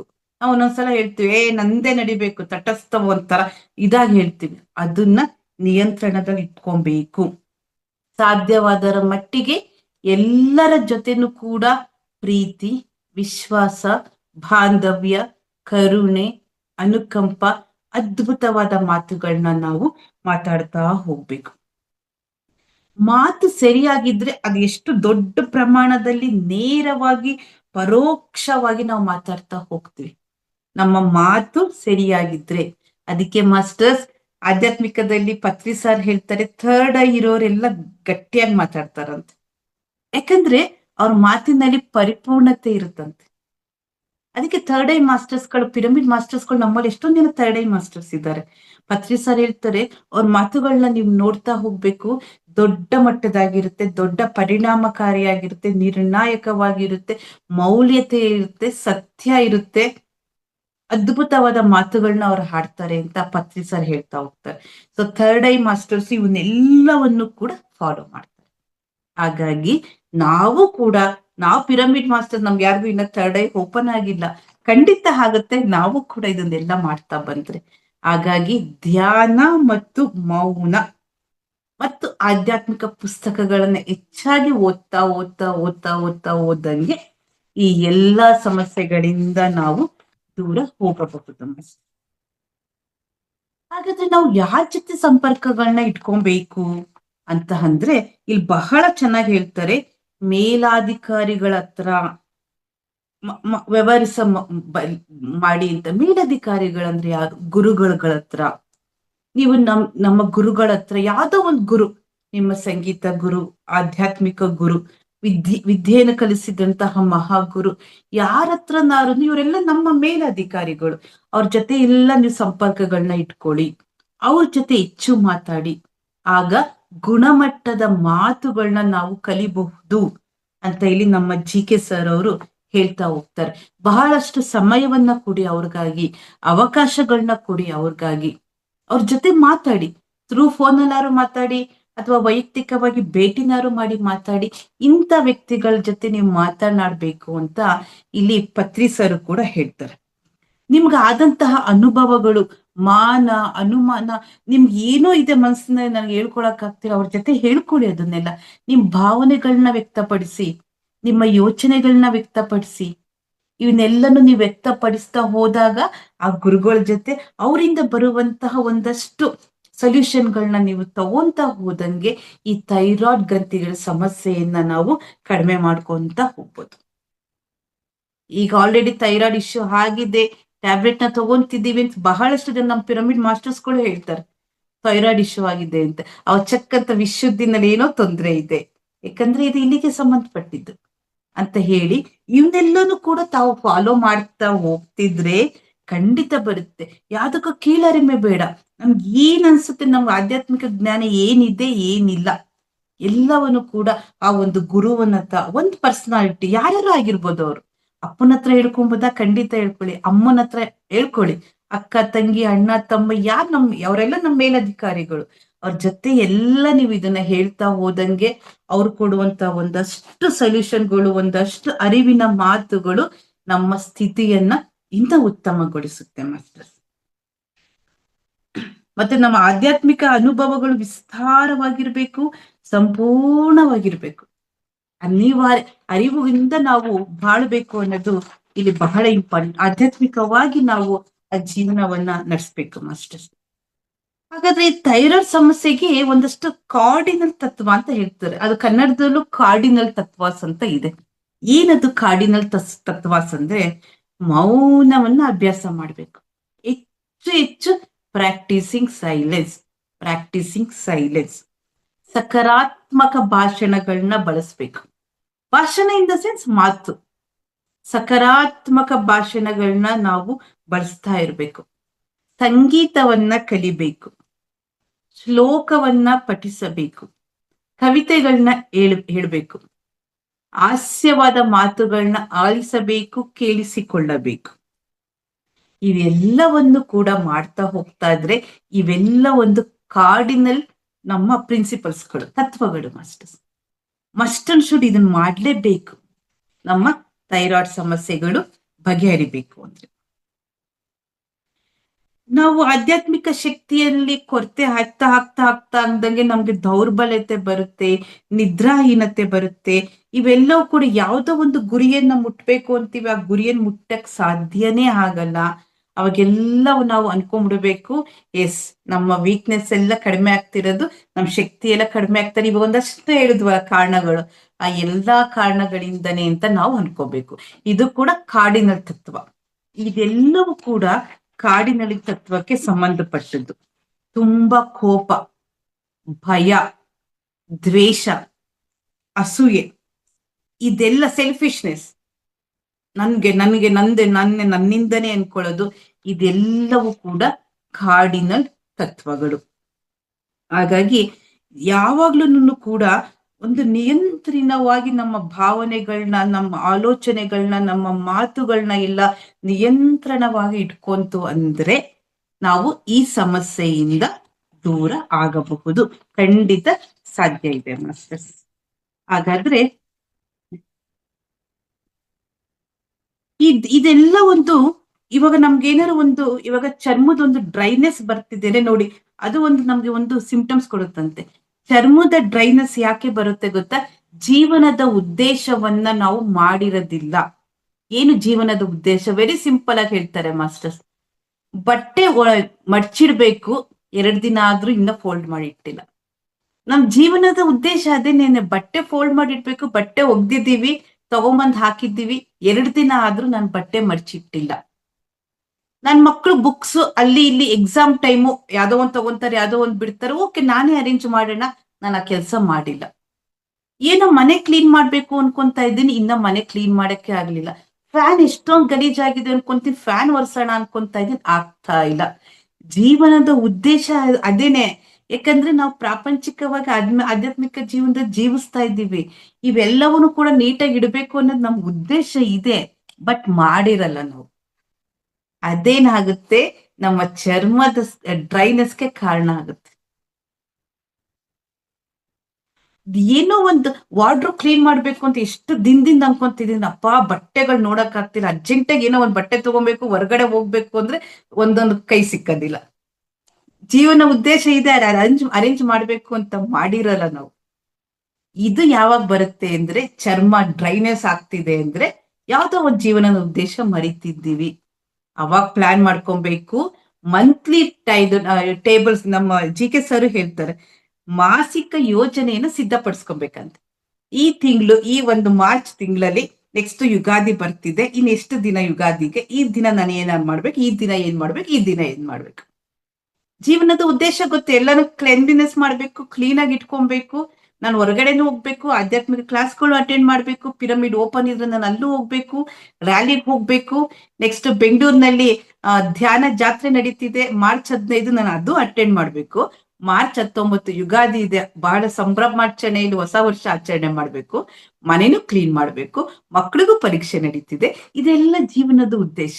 ಒಂದು ಟೈಮ್ ಟೇಬಲ್ ನ ಫ್ರೇಮ್ ಮಾಡ್ಕೊಬೇಕು. ಆಸ್ ಪರ್ ಟೈಮ್ ಟೇಬಲ್ ನಾವು ನಡೀತಾ ಹೋಗ್ಬೇಕು, ಅದು ಫಾಲೋ ಮಾಡ್ಬೇಕು. ಬಟ್ಟೆ ನೀಟ್ ವಾರ್ಡ್ರೂಮ್ ನಲ್ಲಿ ಇರೋ ಬಟ್ಟೆ ನಾನು ಕ್ಲೀನ್ ಮಾಡ್ಲೇಬೇಕು, ಎಸ್ ಮಾಡ್ತೇನೆ. ಇವತ್ತು ಬುಕ್ಸ್ ನಾನು ನೀಟಾಗಿ ಅರೇಂಜ್ ಮಾಡಿ ಇಡ್ಲೇಬೇಕು, ಇಡ್ತೀನಿ. ನನ್ಗೆ ಯಾವ್ದೋ ಒಂದು ಆಧ್ಯಾತ್ಮಿಕ ಬುಕ್ ಸಿಕ್ತಿಲ್ಲ, ಅರ್ಜೆಂಟ್ ಆಗಿ ಬೇಕು, ಯಾಕಂದ್ರೆ ಅಲ್ಲಿ ಅರೇಂಜ್ಮೆಂಟೇ ಇರಲ್ಲ, ಅದು ನೀಟ್ನೆಸ್ ಇಲ್ಲ, ನಾವು ಫಾಲೋನೇ ಮಾಡಿಲ್ವಲ್ಲ. ಅದನ್ನ ಹೆಂಗ್ ಸಿಗುತ್ತೆ ನಮ್ಗೆ ಸಡನ್ ಆಗಿ? ಇದನ್ನೆಲ್ಲ ಫಾಲೋ ಮಾಡ್ತಾ ಹೋದಂಗೆ ಮಾಸ್ಟರ್ಸ್, ನಮ್ಮ ಕೂದಲು ಮತ್ತು ಚರ್ಮದಲ್ಲಿ ಏನಾದ್ರು ಡ್ರೈನೆಸ್ ಇದ್ರೆ ಖಂಡಿತ ಕಡಿಮೆ ಆಗುತ್ತೆ. ಸೊ ಇದು ಒಂದು ನಮ್ಮ ಆಧ್ಯಾತ್ಮಿಕದ ಟ್ಯಾಬ್ಲೆಟ್ ಮಾಸ್ಟರ್. ಆ ಸ್ಥಿತಿಗೆ, ಆ ಪರಿಸ್ಥಿತಿಗೆ, ಆ ಬೇಡಿಕೆಗೆ ನಾವು ಅದನ್ನ ಮಾಡ್ಬಿಡ್ಬೇಕು. ಏನೋ ಒಂದ್ ತರಕಾರಿ ತಂದಿಟ್ಟೆ, ಒಂದ್ ವಾರ ಆದ್ರೂನು ಒಂದ್ ಪಲ್ಯ ಮಾಡಕ್ ಆಗ್ತಿಲ್ಲ, ಒಂದ್ ಸಾಂಬಾರ್ ಮಾಡಕ್ ಆಗ್ತಿಲ್ಲ, ಅದು ಅನ್ಕೊಂತೀವಿ. ಉದ್ದೇಶ ಇದೆ, ಒಂದ್ ಪಲ್ಯ ಮಾಡ್ಬೇಕು ಅಂತ ತಂದಿಟ್ಟಿದೀವಿ, ಬಟ್ ಒಂದ್ ವಾರ ಆದ್ರೂ ಮಾಡಿಲ್ಲ. ಯಾಕಂದ್ರೆ ಮದ್ವೆ, ಗೃಹ ಪ್ರವೇಶ, ಅದು ಇದು ಫಂಕ್ಷನ್ ಬಂತು, ಅದ್ ಮಾಡಕ್ ಆಗ್ಲಿಲ್ಲ. ಸೊ ನೀನ್ ತಂದ್ಯ ಯಾವ್ದಾರು ಒಂದ್ ಟೈಮ್ ಮಾಡ್ಕೊಂಡು ಮುಗಿಸ್ಬಿಡ್ಬೇಕು, ಅದ್ ಪಲ್ಯನ ಮಾಡ್ಬಿಟ್ಟು. ಆಮೇಲೆ ಫ್ರಿಡ್ಜ್ ಅಲ್ಲಿ ಇಡ್ತೀವಿ, ಒಂದ್ ವಾರ ಆದ್ಮೇಲೆ ನೋಡ್ತೀವಿ, ಡಸ್ಟ್ಬಿನ್ ಹಾಕ್ತಿವಿ, ಇದೆಲ್ಲ ಹಸುಗೇನಾದ್ರು ಹಾಕ್ಬಿಡ್ತೀವಿ. ಸೊ ಅಲ್ಲಿ ಜೀವನದ ಉದ್ದೇಶ ಲ್ಯಾಬ್ಸ್ ಆಯ್ತು. ಆ ಉದ್ದೇಶನ ನೀವು ಪಾಲನೆ ಮಾಡಲೇಬೇಕು. ಯಾವ್ದೋ ಒಂದ್ ಕೆಲಸ ನಾವು ಮಾಡ್ಬೇಕು ಅಂದಾಗ ಅದಕ್ಕೆ ಸಮಯ ಕೊಟ್ಟು ನೀವು ಮಾಡ್ಲೇಬೇಕು. ಆಗ ಜೀವನದ ಉದ್ದೇಶಕ್ಕೆ ಸಫಲತೆ ಬರುತ್ತೆ. ಸಫಲತೆ ಬಂದಾಗ ನಮ್ಮ ಸ್ಕಿನ್ ಡ್ರೈನೆಸ್ ಕಡಿಮೆ ಆಗುತ್ತೆ. ಬೇಕಾದ್ರೆ ಇದನ್ನ ಚೆಕ್ ಮಾಡಿ ನೋಡಿ ಮಾಸ್ಟರ್, ನಮ್ ಜಿ.ಕೆ. ಸರ್ 12 ವರ್ಷ ಇದಕ್ಕೆಲ್ಲ ಎಕ್ಸಾಮಿನ್ ಮಾಡಿದ್ದಾರೆ. ಲ್ಯಾಬೊರೇಟರಿ ತರ ಲ್ಯಾಬ್ ನಲ್ಲಿ ಹೇಗೆ ನಾವು ಎಲ್ಲವನ್ನು ಕೂಡ ನೋಡ್ತೀವೋ, ಆ ರೀತಿ ಅವ್ರ ಜೀವನದಲ್ಲಿ ನೋಡಿದ್ದಾರೆ ಮಾಸ್ಟರ್ಸ್. ಮಾಡಿದ ತಕ್ಷಣ ಒಂದೊಂದು ಟ್ಯಾಬ್ಲೆಟ್ ಹೆಸರಿಟ್ಬಿಟ್ರು ಅದಕ್ಕೆ. ಇದು ಚೆನ್ನಾಗಿದೆ ಅಲ್ವಾ, ಇದು ಚೆನ್ನಾಗಿದೆ ಅಲ್ವಾ. ಅದಕ್ಕೇನೆ ಇದು ಮಾಸಿಕ ಯೋಜನೆಯನ್ನ ಮಾಡ್ಕೊಳ್ಳಿ. ಎವ್ರಿ ಮಂತ್ ಒಂದೊಂದು ಟೈಮ್ ಟೇಬಲ್ ಹಾಕೊಳ್ಳಿ. ಈ ಟೈಮ್ ಟೇಬಲ್ ತಕ್ಕನಾಗಿ ನಾನು ಇದನ್ನ ಮಾಡ್ಬೇಕು. ಇವಾಗ ನಮ್ ಲಕ್ಷ್ಮಿ ಮೇಡಮ್ ಮತ್ತೆ ಗೀತಾ ಮೇಡಮ್ ಈ ತಿಂಗಳು ನಿಮ್ಗೆ ಈ ಡೇಟ್, ಈ ಸಬ್ಜೆಕ್ಟ್ ಎಷ್ಟು ಪ್ಲಾನ್ ಆಗಿ ಮಾಡ್ತಾರೆ. ಅದು ನಿಮ್ ಜೀವನದಲ್ಲೂ ಮಾಡಿ. ಈ ದಿನ ನಾನು ಎದ್ದಿದ್ದೀನಿ, ಬೆಳಗ್ಗೆ ಎದ್ದ ತಕ್ಷಣ ಒಂದು ಟೈಮ್ ಟೇಬಲ್ ಅರೇಂಜ್ ಮಾಡ್ಕೊಳ್ಳಿ. ನಾನು ಹಿಂಗ್ ಮಾಡ್ಬೇಕು, ನೆಕ್ಸ್ಟ್ ಹಿಂಗ್ ಮಾಡ್ಬೇಕು, ನೆಕ್ಸ್ಟ್ ಹಿಂಗ್ ಮಾಡ್ಬೇಕು, ನೆಕ್ಸ್ಟ್ ಇದ್ ಮಾಡ್ಬೇಕು. ಎಷ್ಟು ಸಿಸ್ಟಮ್ಯಾಟಿಕ್ ಆಗಿ ನೀವು ಮಾಡ್ತಾ ಹೋಗ್ತೀರಾ ಅಂದ್ರೆ ಲೈಫ್ ಕೂಡ ಅಷ್ಟೇ ಸಿಸ್ಟಮ್ಯಾಟಿಕ್ ಆಗಿ ಕಳಿತೀರಾ ಮಾಸ್ಟರ್ಸ್. ಸೊ ಇದನ್ನ ಮಾಡಿ ಜೀವನದ ಉದ್ದೇಶವನ್ನ ಪಾಲಿಸಿ ನೀವು ಒಂದು ಟೈಮ್ ಟೇಬಲ್ ಹಾಕೊಳ್ಳಿ ಅಂತ ನಮ್ಮ ಗುರುಗಳು ಹೇಳ್ತಾರೆ. ಆಮೇಲೆ ಗಂಟ್ಲು ನೋವು, ಧ್ವನಿ ಪೆಟ್ಟಿಗೆ ಹಾನಿ ಆಗೇ ಆಗುತ್ತೆ. ಥೈರಾಯ್ಡ್ ಇಶ್ಯೂ ಬಂದ್ರೆ 100% ಧ್ವನಿ ಪೆಟ್ಟಿಗೆ, ಗಂಟ್ಲು ನೋವು ಬಂದೇ ಬರುತ್ತೆ. ಅವಾಗ ಏನ್ ಮಾಡ್ಬೇಕು? ಸಂಗೀತ, ಶ್ಲೋಕ ನಾವ್ ಎಷ್ಟು ಜೋರಾಗಿ ಉಚ್ಚಾರಣೆ ಮಾಡ್ತಾ ಮಾಡ್ತಾ ಮಾಡ್ತಾ ಇರ್ತೀವೋ, ನಮ್ಮ ಗ್ರಂಥಿಗಳಿಗೆ ಒಂದು ಎಕ್ಸಸೈಸ್ ಆಗುತ್ತೆ. ಎಕ್ಸಸೈಸ್ ಆದಂಗೆನೆ ಆ ಗ್ರಂಥಿಗಳೆಲ್ಲ ಆಕ್ಟಿವೇಟ್ ಆಗುತ್ತೆ. ಈ ಗಂಟ್ಲು ನೋವು ಬರ್ತಾ ಇದೆ, ಥೈರಾಯ್ಡ್ ಇಶ್ಯೂ ಆಯ್ತು ಅಂದ ತಕ್ಷಣ ಕಡಿಮೆ ಆಯ್ತಿದ್ದಂಗೆ ದಯವಿಟ್ಟು ಒಂದು ಸಂಗೀತ ಕ್ಲಾಸ್ ಸೇರ್ಕೊಳ್ಳಿ, ಒಂದ್ ಶ್ಲೋಕ ಕ್ಲಾಸ್ಗೆ ಸೇರ್ಕೊಳ್ಳಿ. ಒಂದು ಕವಿತೆಗಳನ್ನ ಬರೆಯಕ್ ಶುರು ಮಾಡಿ, ಅದನ್ನ ಹೇಳ್ಲಿಕ್ಕೆ ಶುರು ಮಾಡಿ. ಹೇಳ್ತಾ ಹೇಳ್ತಾ ಓಂ ಶ್ರೀ ಗುರುಭ್ಯೋ ನಮಃ. ನೋಡಿ, ನನ್ ಗಂಟ್ಲಾಗ್ಲಿ ನಮ್ದಾಗ್ಲಿ ಓಂ ಶ್ರೀ ಗುರುಭ್ಯೋ ನಮಃ ಅನ್ನಕ್ಕೂ ಓಂ ಶ್ರೀ ಗುರುಭ್ಯೋ ನಮಃ ಹರಿ ಓಂ ಹೆಂಗೆ ಆ ಸೌಂಡ್ ಕೇಳಿಸುತ್ತೆ ನೋಡಿ. ನಮ್ಮ ಗ್ರಂಥಿ, ಥೈರಾಯ್ಡ್ ಗ್ರಂಥಿ ಶಾರ್ಪ್ನೆಸ್ ಇದ್ದಾಗ ಆ ಸೌಂಡ್ ಬರಬೇಕು. ಅದಕ್ಕೆ ಶ್ಲೋಕಗಳನ್ನ ಕೇಳಿರಿ, ಲಲಿತ ಸಹಸ್ರನಾಮಗಳು ಕಲೀರಿ, ವಿಷ್ಣು ಸಹಸ್ರನಾಮಗಳನ್ನ ಕಲೀರಿ. ಅದೆಲ್ಲ ಭಾರಿ ಎಫೆಕ್ಟಿವ್, ಪಾಸಿಟಿವ್ ಎನರ್ಜಿ ನಮ್ ಮನೆಗೆ, ನಮ್ಗೆ, ನಮ್ ದೈಹಿಕವಾಗಿ, ನಮ್ಮ ಆಧ್ಯಾತ್ಮಿಕವಾಗಿ ಎಲ್ಲದಕ್ಕೂ ಕೂಡ ಎನರ್ಜಿ ಬರುತ್ತೆ. ರುದ್ರಗಳನ್ನ ಕಲೀರಿ. ವಿಷ್ಣು ನಮ್ಮ ಈಶ್ವರಂದು ರುದ್ರ ಬರುತ್ತೆ ಮಾಸ್ಟರ್ಸ್, ಬಹಳ ಚೆನ್ನಾಗಿದೆ. ನನ್ನ ಪುಣ್ಯ, ನಾನು ಇದೆಲ್ಲವನ್ನು ಕಲಿತಾ ಇದ್ದೀನಿ. ಭಗವದ್ಗೀತೆ ಕಲ್ತಿದ್ದೀನಿ, ರುದ್ರ ಕಲ್ತಿದ್ದೀನಿ, ಲಲಿತ ಸಹಸ್ರನಾಮ, ವಿಷ್ಣು ಸಹಸ್ರನಾಮ, ಸೌಂದರ್ಯ ಲಹರಿ, ಆಮೇಲೆ ಪುರುಷ ಸೂಕ್ತಂ, ಶ್ರೀ ಸೂಕ್ತಂ, ದುರ್ಗಾ ಸೂಕ್ತಂ, ಬಹಳಷ್ಟು ಇದೆ. ಇವೆಲ್ಲವೂ ಕೂಡ ನಮ್ಮ ಶ್ಲೋಕಗಳು. ಇವನ್ನೆಲ್ಲ ನನಗೆ ಒಂದು ಗುರು ಸಿಕ್ಕಿದ್ರು, ಶ್ರೀಮತಿ ಸುಶೀಲಾ ಮೇಡಮ್ ಅಂತ. ಅವ್ರ ಕಡೆಯಿಂದ ನಾನು ಇದನ್ನೆಲ್ಲ ಕಲಿತಿದ್ದೀನಿ ಮಾಸ್ಟರ್ಸ್. ಓಂ ಗಣಾನಾಂ ತ್ವಂ ಗಣಪತಿ ಗುಂ ಅವಾಮಹೇ ಕವಿಂ ಕವಿನಾಮುಪಮ ಶ್ರವಸ್ತಮಂ ಜ್ಯೇಷ್ಠರಾಜಂ ಬ್ರಹ್ಮಣಾಂ ಬ್ರಹ್ಮಣಸ್ಪತ ಆನಾ ಶೃಣ್ವನ್ನುಕ್ತಿ ಬಿಸ್ಸೀದ ಸಾಧನಂ. ಓಂ ಗಣಪತಯೇ ನಮಃ. ಹೆಂಗಿದೆ ಮಾಸ್ಟರ್ ಸೌಂಡ್ ಇದು? ಆ ಸೌಂಡ್ ಬರ್ಬೇಕು, ಆ ಗ್ರಂಥಿ ಎಫೆಕ್ಟಿವ್ ಆಗಿರ್ಬೇಕು. ಆವಾಗ ಥೈರಾಯ್ಡ್ ಗ್ರಂಥಿಗೂ ಕೂಡ ಅಷ್ಟು ಶ್ಲೋಕಗಳನ್ನ ಕಲಿತಾ ಕಲಿತಾ ಅದಕ್ಕೆ ಖುಷಿ ಆಗುತ್ತಂತೆ, ನಮ್ಮ ಆತ್ಮ ಖುಷಿ ಆಗುತ್ತೆ, ಪ್ರತಿ ಅಣುಗೂ ಖುಷಿ ಆಗುತ್ತೆ. ಆ ಗ್ರಂಥಿಗಳೆಲ್ಲ ಬಹಳ ಚೆನ್ನಾಗಿರುತ್ತೆ. ನೀನ್ ಅನಾಹತ ಚಕ್ರ ಬಂತು ಅಂದ್ರೆ ಪತ್ರಿ ಸರ್ ಹೇಳ್ತಾರೆ ನೋಡಿ, ಮೂಲಾಧಾರ, ಸ್ವಾಧಿಷ್ಠಾನ, ಮಣಿಪೂರಕ, ನಮ್ ಪ್ರಾಪಂಚಿಕ ಜೀವನದಲ್ಲೂ ಅದಿದೆ. ಆಧ್ಯಾತ್ಮಿಕ ಜೀವನದ ನಮ್ಮ ಪಿರಮಿಡ್ ಮಾಸ್ಟರ್ಸ್ ಗಳಿಗೆ ಅನಾಹತ ಚಕ್ರ, ವಿಶುದ್ಧಿ ಚಕ್ರ, ಆಜ್ಞಾ ಚಕ್ರ, ಇದು 3 ಆಕ್ಟಿವೇಟ್ ಆಗ್ಬೇಕಂತೆ. ಇದು 3 ಆಕ್ಟಿವೇಟ್ ಯಾರಿಗಾಗಿದೆ ಅವರೆಲ್ಲ ಪಿರಮಿಡ್ ಮಾಸ್ಟರ್ಸ್ ಅಂತ ನಮ್ ಗುರುಗಳು ಅನೌನ್ಸ್ ಮಾಡ್ಬಿಟ್ಟಿದ್ದಾರೆ. ಸೊ ನಾವೆಲ್ಲರೂ ಕೂಡ ಆ ಒಂದು ಶಕ್ತಿನಲ್ಲಿ ಇದ್ದೇವೆ ಅಷ್ಟೇ. ಪ್ರಾಪಂಚಿಕ ಜೀವನದಲ್ಲಿ ಇರೋ ಇಲ್ಲ, ಅವ್ರಿಗೆ ಇದೆಲ್ಲ ಆಕ್ಟಿವೇಟೇ ಆಗೋದಿಲ್ಲ. ಸೊ ಈ ತರ ಒಳ್ಳೆ ಒಳ್ಳೆ ಶ್ಲೋಕಗಳು ಎಷ್ಟೊಂದು ಬಹಳಷ್ಟು ಇದೆ. ಎಲ್ಲವನ್ನು ಕಲೀರಿ, ಗುರುಗಳ ಮುಖಾಂತರ ಕಲೀರಿ. ಕಲಿತಾ ಕಲಿತಾ ಕಲಿತಾ ಹೋದಂಗೆನೆ ಈ ಹೈಪೋಥೈರಾಯ್ಡಿಸಮ್, ಹೈಪರ್ ಥೈರಾಯ್ಡಿಸಮ್, ಯಾವ ಥೈರಾಯ್ಡಿಸಮೇ ಆಗ್ಲಿ ಎಲ್ಲವೂ ಕೂಡ ಮಾಯ ಆಗುತ್ತೆ ಮಾಸ್ಟರ್. ಸೊ ದಯವಿಟ್ಟು ಇದೆಲ್ಲವನ್ನು ಕೂಡ ಕಲಿಬೇಕು. ಆಮೇಲೆ ಇನ್ನೊಂದು ಹೇಳ್ತಾರೆ, ಗಂಟಲಿನಲ್ಲಿ ಗೆಡ್ಡೆ ಇದೆ ಅಂತ ತಕ್ಷಣ ನಮ್ಗೆ ಗೊತ್ತಾಯ್ತು ಗಾಯ್ಟರ್ ಸಮಸ್ಯೆ ಅಂತ. ಅದಕ್ಕೇನೇನೆ ಏನ್ ಮಾಡ್ಬೇಕು ಅಂತ ಹೇಳಿದ್ರೆ, ಸೇತುವೆ ಪಾಠಗಳು. ಏನು ಇಂಗ್ಲಿಷ್ ಅಲ್ಲಿ ಸೇತುವೆ ಪಾಠಗಳು ಅಂತ ಅಂದ್ರೆ ಬ್ರಿಡ್ಜ್ ಕೋರ್ಸ್. ನಿಮ್ಗೆಲ್ಲ ಗೊತ್ತಿರ್ಬೇಕು, ಮಕ್ಕಳನ್ನ ಸ್ಕೂಲ್ ಸೇರಿಸಿದಾಗ ಸಮ್ಮರ್ ಹಾಲಿಡೇಸ್ ನಲ್ಲಿ ಬ್ರಿಡ್ಜ್ ಕೋರ್ಸ್ ಅಂತ ಕಲಿಸ್ತಾರೆ. ಬ್ರಿಡ್ಜ್ ಕೋರ್ಸ್ ನ ಕಂಪ್ಲೀಟ್ ಮಾಡ್ಬೇಕು. 15 days ಅದಿರುತ್ತೆ ಸ್ಟಾರ್ಟಿಂಗ್, ಆಮೇಲೆ ಕ್ಲಾಸಸ್ ಸ್ಟಾರ್ಟ್ ಆಗುತ್ತೆ. What is this bridge lesson? ನಮ್ಮ ಹಿಂದಿನ ತರಗತಿಯ ಒಂದು ರೀಕ್ಯಾಪ್ ಅಷ್ಟೇ ಅದು. ಹಾಗೆ ನಾವು ಕೂಡ ಬ್ರಿಡ್ಜ್ ಕೋರ್ಸ್ ನ ಮಾಡ್ಬೇಕು. ನಮ್ದು ಹಿಂದಿನ ಕಲಿಕೆಗಳು ಏನೇನಿದೆಯಲ್ಲ ಅದನ್ನೆಲ್ಲ ಮತ್ತೆ ಕಲಿಬೇಕು. ನಾವು ಏನ್ ಕಲಿಕೆಗಳು ಕಲ್ತಿದೀವಿ? ಚೈಲ್ಡ್ಹುಡ್ ಅಲ್ಲಿ ನಾವು ಎಂಜಾಯ್ ಮಾಡಿದ ಆಟಗಳು, ಚೈಲ್ಡ್ಹುಡ್ ಅಲ್ಲಿ ನಾವು ಆಡಿದಂತಹ ಡ್ಯಾನ್ಸ್ಗಳು, ನಾವು ಆಟ ಆಡಿದಂಥವು ಎಲ್ಲವನ್ನು ಎಂಜಾಯ್ ಮಾಡಿ, ಪ್ರಯತ್ನ ಮಾಡಿ ಆಟ ಆಡ್ಲಿಕ್ಕೆ, ಪ್ರಯತ್ನ ಮಾಡಿ ನೃತ್ಯ ಮಾಡ್ಲಿಕ್ಕೆ, ಪ್ರಯತ್ನ ಮಾಡಿ ಹಾಡು ಹೇಳಲಿಕ್ಕೆ, ಮಕ್ಕಳಲ್ಲಿ ಮಕ್ಕಳಾಗಿರಿ. ಆ ಬ್ರಿಡ್ಜ್ ಕೋರ್ಸ್ನ, ಆ ಬ್ರಿಡ್ಜ್ ಲೆಸನ್ನ ನಾವು ಮತ್ತೆ ಕಲಿಬೇಕು ಅನ್ನೋದೇನೇನೆ. ನಮ್ಮ ಗಂಟಲಿನ ಗೆಡ್ಡೆಗಳು ಕರಗ್ಬೇಕು ಅಂದ್ರೆ ಆ ಬ್ರಿಡ್ಜ್ ಕೋರ್ಸ್ನ ಕಲಿಬೇಕು. ಸೊ ಇವೆಲ್ಲವೂ ಕೂಡ ಕಾರಣ ಆಗುತ್ತೆ ಮಾಸ್ಟರ್ಸ್.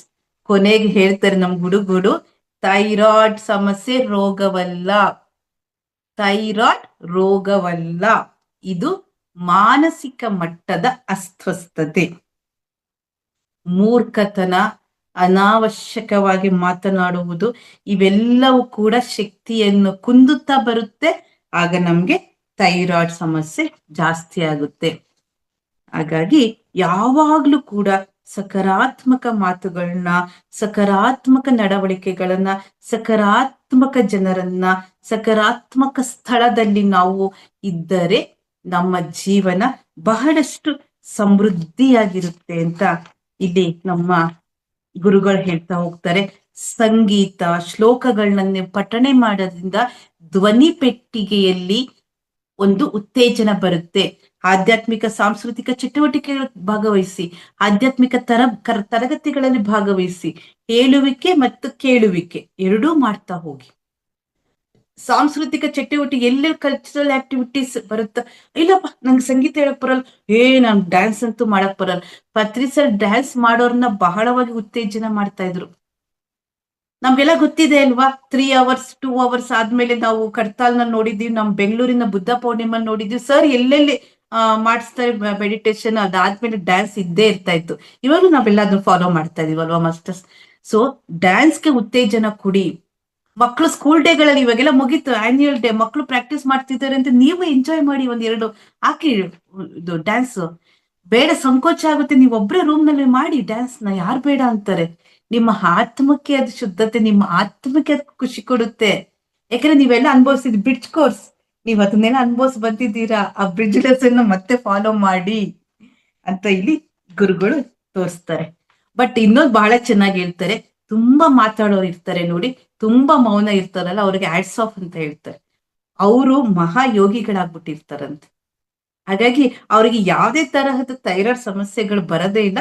ಅವ್ರು ಹೇಗಿದ್ದಾರೆ ಹಾಗೇ ಫಾಲೋ ಮಾಡ್ತಾ ಹೋಗ್ತಾ ಇದ್ದಂಗೆ ಅವರ ಸಮಸ್ಯೆಗಳು ಎಲ್ಲವೂ ಕೂಡ ಬರದೇ ಇಲ್ಲ. ಥೈರಾಯ್ಡ್ ಇಶ್ಯೂಸ್ ಜಾಸ್ತಿ ಮೌನ ವಹಿಸೋರು, ಮಾತು ಕಡಿಮೆ ಮಾಡೋರು, ತುಂಬಾ ಯೋಚನೆ ಮಾಡಿ ಮಾತನಾಡೋರು, ಯಾವ ಸಂದರ್ಭದಲ್ಲಿ ಎಷ್ಟು ಬೇಕೋ ಅಷ್ಟೇ ಮಾತಾಡ್ತಾರಲ್ಲ, ಅವ್ರುಗಳು ಎಲ್ಲರಿಗೂ ಕೂಡ ಹೆಚ್ಚು ಥೈರಾಯ್ಡ್ ಸಮಸ್ಯೆ ಬರಲ್ಲ ಅಂತ ಇಲ್ಲಿ ಗುರುಗಳು ಹೇಳ್ತಾರೆ. ಕೊನೆಗೆ ಗುರುಗಳು ಸಜೆಸ್ಟ್ ಮಾಡ್ತಾರೆ, ವಾಕ್ ಕ್ಷೇತ್ರ, ಪತ್ರಿ ಸರ್ ಅವರ ಬಹಳ ಇಂಪಾರ್ಟೆಂಟ್ ಬುಕ್ ಮಾಸ್ಟರ್ಸ್. ಇದನ್ನ ಎಲ್ಲರೂ ಓದ್ಬೇಕು ಅಂತ ಡಾಕ್ಟರ್ GK ಸರ್ ಅವ್ರು ಹೇಳ್ತಾರೆ. ಪತ್ರಿ ಸರ್ ಅವರ ವಾಕ್ ಕ್ಷೇತ್ರ ಬುಕ್ ನ ಓದಿದ್ರೆ ಸಾಕು, ನಾವು ಜೀವನದಲ್ಲಿ ಯಾವ ತರ ಮಾತುಗಳನ್ನ ಆಡ್ಬೇಕು, ಯಾವ ತರ ಯೋಚನೆ ಭಾವನೆ, ನಮ್ಮ ಕ್ರಿಯೆ ಹೇಗಿರ್ಬೇಕು, ನಮ್ಮ ಆಲೋಚನೆ ಹೇಗಿರ್ಬೇಕು ಅನ್ನೋದು ಪತ್ರಿ ಸರ್ ಬಹಳವಾಗಿ ಈ ಬುಕ್ ನಲ್ಲಿ ಬಹಳ ತುಂಬಾ ಚಿಕ್ಕದು ಮಾಸ್ಟರ್ಸ್, ಎಲ್ಲಾ ಕಡೆನೂ ಸಿಕ್ಕುತ್ತೆ. ಇದನ್ನ ತಗೊಂಡು ವಾಕ್ ಕ್ಷೇತ್ರ ನೋಡಿ, ಅವರು ಸಿಂಬಲ್ ಕೊಟ್ಟಿದ್ದಾರೆ ಪತ್ರಿ ಸರ್, ಹೆಚ್ಚು ಮಾತಾಡ್ಬೇಡಿ ಮೌನವಾಗಿರಿ ಅಂತ. ಇದನ್ನ ಓದ್ತಾ ಬಂದ್ರೆ ಸಾಕು ನಾವು ಹೆಂಗಿರ್ಬೇಕು ಜೀವನದಲ್ಲಿ ಅಂತ ಬಹಳ ಚೆನ್ನಾಗಿ ಇಲ್ಲಿ ಪತ್ರಿ ಸರ್ ಹೇಳ್ತಾರೆ. ಸೊ ಇದನ್ನ ನೀವು ಓದ್ತಾ ಬಂದ್ರೆ ನಿಮ್ಮ ಎಲ್ಲಾ ಪ್ರಶ್ನೆಗಳಿಗೆ ಮತ್ತೆ ಮತ್ತೆ ಮತ್ತೆ ಮತ್ತೆ ಪರಿಹಾರ ಸಿಗ್ತಾ ಹೋಗುತ್ತೆ ಮಾಸ್ಟರ್ಸ್. ದಯವಿಟ್ಟು ಪ್ರತಿಯೊಬ್ಬರು ಇದನ್ನ ತೆಗೆದುಕೊಳ್ಳಿ. ಸೊ ಇಲ್ಲಿಗೆ ಈ ದಿನದ ಥೈರಾಯ್ಡ್ ಇಶ್ಯೂಸ್ ಬಗ್ಗೆ ನನಗೆ ತಿಳಿದಿರುವ ಒಂದಷ್ಟು ಸ್ಪಿರಿಚುವಲ್ ಟ್ಯಾಬ್ಲೆಟ್ ಜ್ಞಾನವನ್ನ ನಾನು doctor GK sir, Shrimati Lalitha Narayan ಒಗ್ಗಾ madam, Shrimati Kalpana ma'am, Shrimati Hemalatha ma'am ಅವರಿಂದೆಲ್ಲ ಕಲ್ತ್ಕೊಂಡಂತಹ ಒಂದಿಷ್ಟು ಜ್ಞಾನವನ್ನ ತಮಗೆ ನಾನು ತಿಳಿಸ್ತೆ. ಹಾಗಾಗಿ ಈ ಅವಕಾಶಕ್ಕಾಗಿ, ಈ ವೇದಿಕೆಗೆ ನನ್ನೆಲ್ಲ ಪ್ರೀತಿಯ ಪಿರಮಿಡ್ ಮಾಸ್ಟರ್ಸ್ಗೆ ಪೂರ್ವಕವಾದ ಧನ್ಯವಾದಗಳು. ಏನಾದ್ರು ಕ್ವೆಶನ್ಸ್ ಏನಾರು ಇದ್ರೆ, ಇನ್ನೇನೋ ಗೊತ್ತಾಗ್ತಿಲ್ಲ ಮತ್ತೊಮ್ಮೆ ಹೇಳಿ ಅಂತ ಏನಾರು ಅನ್ಸಿದ್ರೆ ದಯವಿಟ್ಟು ಕೇಳಿ ಹೇಳ್ತಾ ಹೋಗ್ತೀನಿ. Yes Lakshmi madam. Yes ma'am. GK sir ಅಂದ್ರೆ ನನ್ಗೆ ಸ್ಟಾರ್ಟಿಂಗ್ ಅಲ್ಲಿ ನಾನು ಕೇಳಕ್ ಆಗಿಲ್ಲ ಮ್ಯಾಮ್, ರಿಲೇಷನ್ ಬಂದ್ರು ಮನೆಗೆ, ಹಂಗಾಗಿ ಕೇಳಕ್ ಆಗಿಲ್ಲ, ಕ್ಷಮೆ ಕೇಳ್ತೀನಿ. ಲಾಸ್ಟ್ ಅಲ್ಲಿ ಮಾತ್ರ ನಾನು ಕೇಳ್ದೆ. GK ಸರ್ ಅಂದ್ರೆ ಅದು ಫುಲ್ ಹೆಸರು ma'am? Gopalakrishna sir. Gopalakrishna sir, short ಆಗಿ ನಾವೆಲ್ಲ GK ಅಂತ ಹೇಳ್ತೀವಿ. ಗೋಪಾಲಕೃಷ್ಣ. ಎಸ್ ಮ್ಯಾಮ್, ತುಂಬಾ ಚೆನ್ನಾಗಿ ಹೇಳ್ಕೊಟ್ರಿ ಮ್ಯಾಮ್. ಅಂದ್ರೆ ಥೈರಾಯ್ಡ್ ಇರ್ತಕ್ಕಂಥವ್ರು, ಅವರ ವರ್ತನೆ, ಅವರ ಮಾತು, ಅವರ ರೀತಿ ನೀತಿ ಇದೆಲ್ಲ ಯಾವ ತರ ಇರುತ್ತೆ ಅಂದ್ರೆ, ಥೈರಾಯ್ಡ್ ಇರ್ತಕ್ಕಂಥವರ ಮಾತು ವರ್ತನೆ ಅಂದ್ರೆ ಅವ್ರ ಪ್ರತಿಯೊಂದು ಹಾವ ಭಾವ ಇದು ಎಲ್ಲಾನು ಸಹ ಯಾವ ತರ ಇರುತ್ತೆ ಅನ್ನೋದನ್ನ ಫಸ್ಟ್ ತಿಳಿಸ್ಕೊಟ್ರಿ. ಮತ್ತೆ ಇಲ್ಲದೆ ಇರ್ತಕ್ಕಂಥವ್ರು ಯಾವ ತರ ಇರ್ತಾರೆ ಅನ್ನೋದನ್ನು ತಿಳಿಸ್ಕೊಟ್ರಿ. ಮತ್ತೆ ಅದಕ್ಕೆ ಪರಿಹಾರ ಏನು ಅಂದ್ರೆ, ನಾವು ಥೈರಾಯ್ಡ್ ಅನ್ನ ಯಾವ ತರ ನಿವಾರಣೆ ಮಾಡ್ಕೋಬಹುದು ಅಂದ್ರೆ, ಸೈಲೆನ್ಸ್ ಆಗಿರೋದು, ಸಕಾರಾತ್ಮಕವಾಗಿ ಯೋಚನೆಯನ್ನ ಮಾಡೋದು, ಶ್ಲೋಕಗಳನ್ನ ಹೇಳೋದು, ಸಂಗೀತವನ್ನ ಹಾಡೋದು, ಮತ್ತೆ ಹಾಸ್ಯವನ್ನ ಕೇಳೋದು, ಮತ್ತೆ ನಾವು ಮಾಡೋದು, ಇದನ್ನೆಲ್ಲ ಮಾಡೋದ್ರಿಂದ ನಾವು ಥೈರಾಯ್ಡ್ ಇಶ್ಯೂಸ್ ಇಂದ ಹೊರಗಡೆ ಬರ್ಬಹುದು ಅಂತ. ನಾನ್ ಲಾಸ್ಟ್ ಅಲ್ಲಿ ಕೇಳ್ದೆ ಮ್ಯಾಮ್, ಇಷ್ಟು ಅರ್ಥ ಮಾಡ್ಕೊಂಡಿದೀನಿ, ಸಾರಿ ಕ್ಷಮೆ ಕೇಳ್ತೀನಿ, ಸ್ಟಾರ್ಟಿಂಗ್ ಇಂದ ಇರಕ್ ಆಗ್ಲಿಲ್ಲ.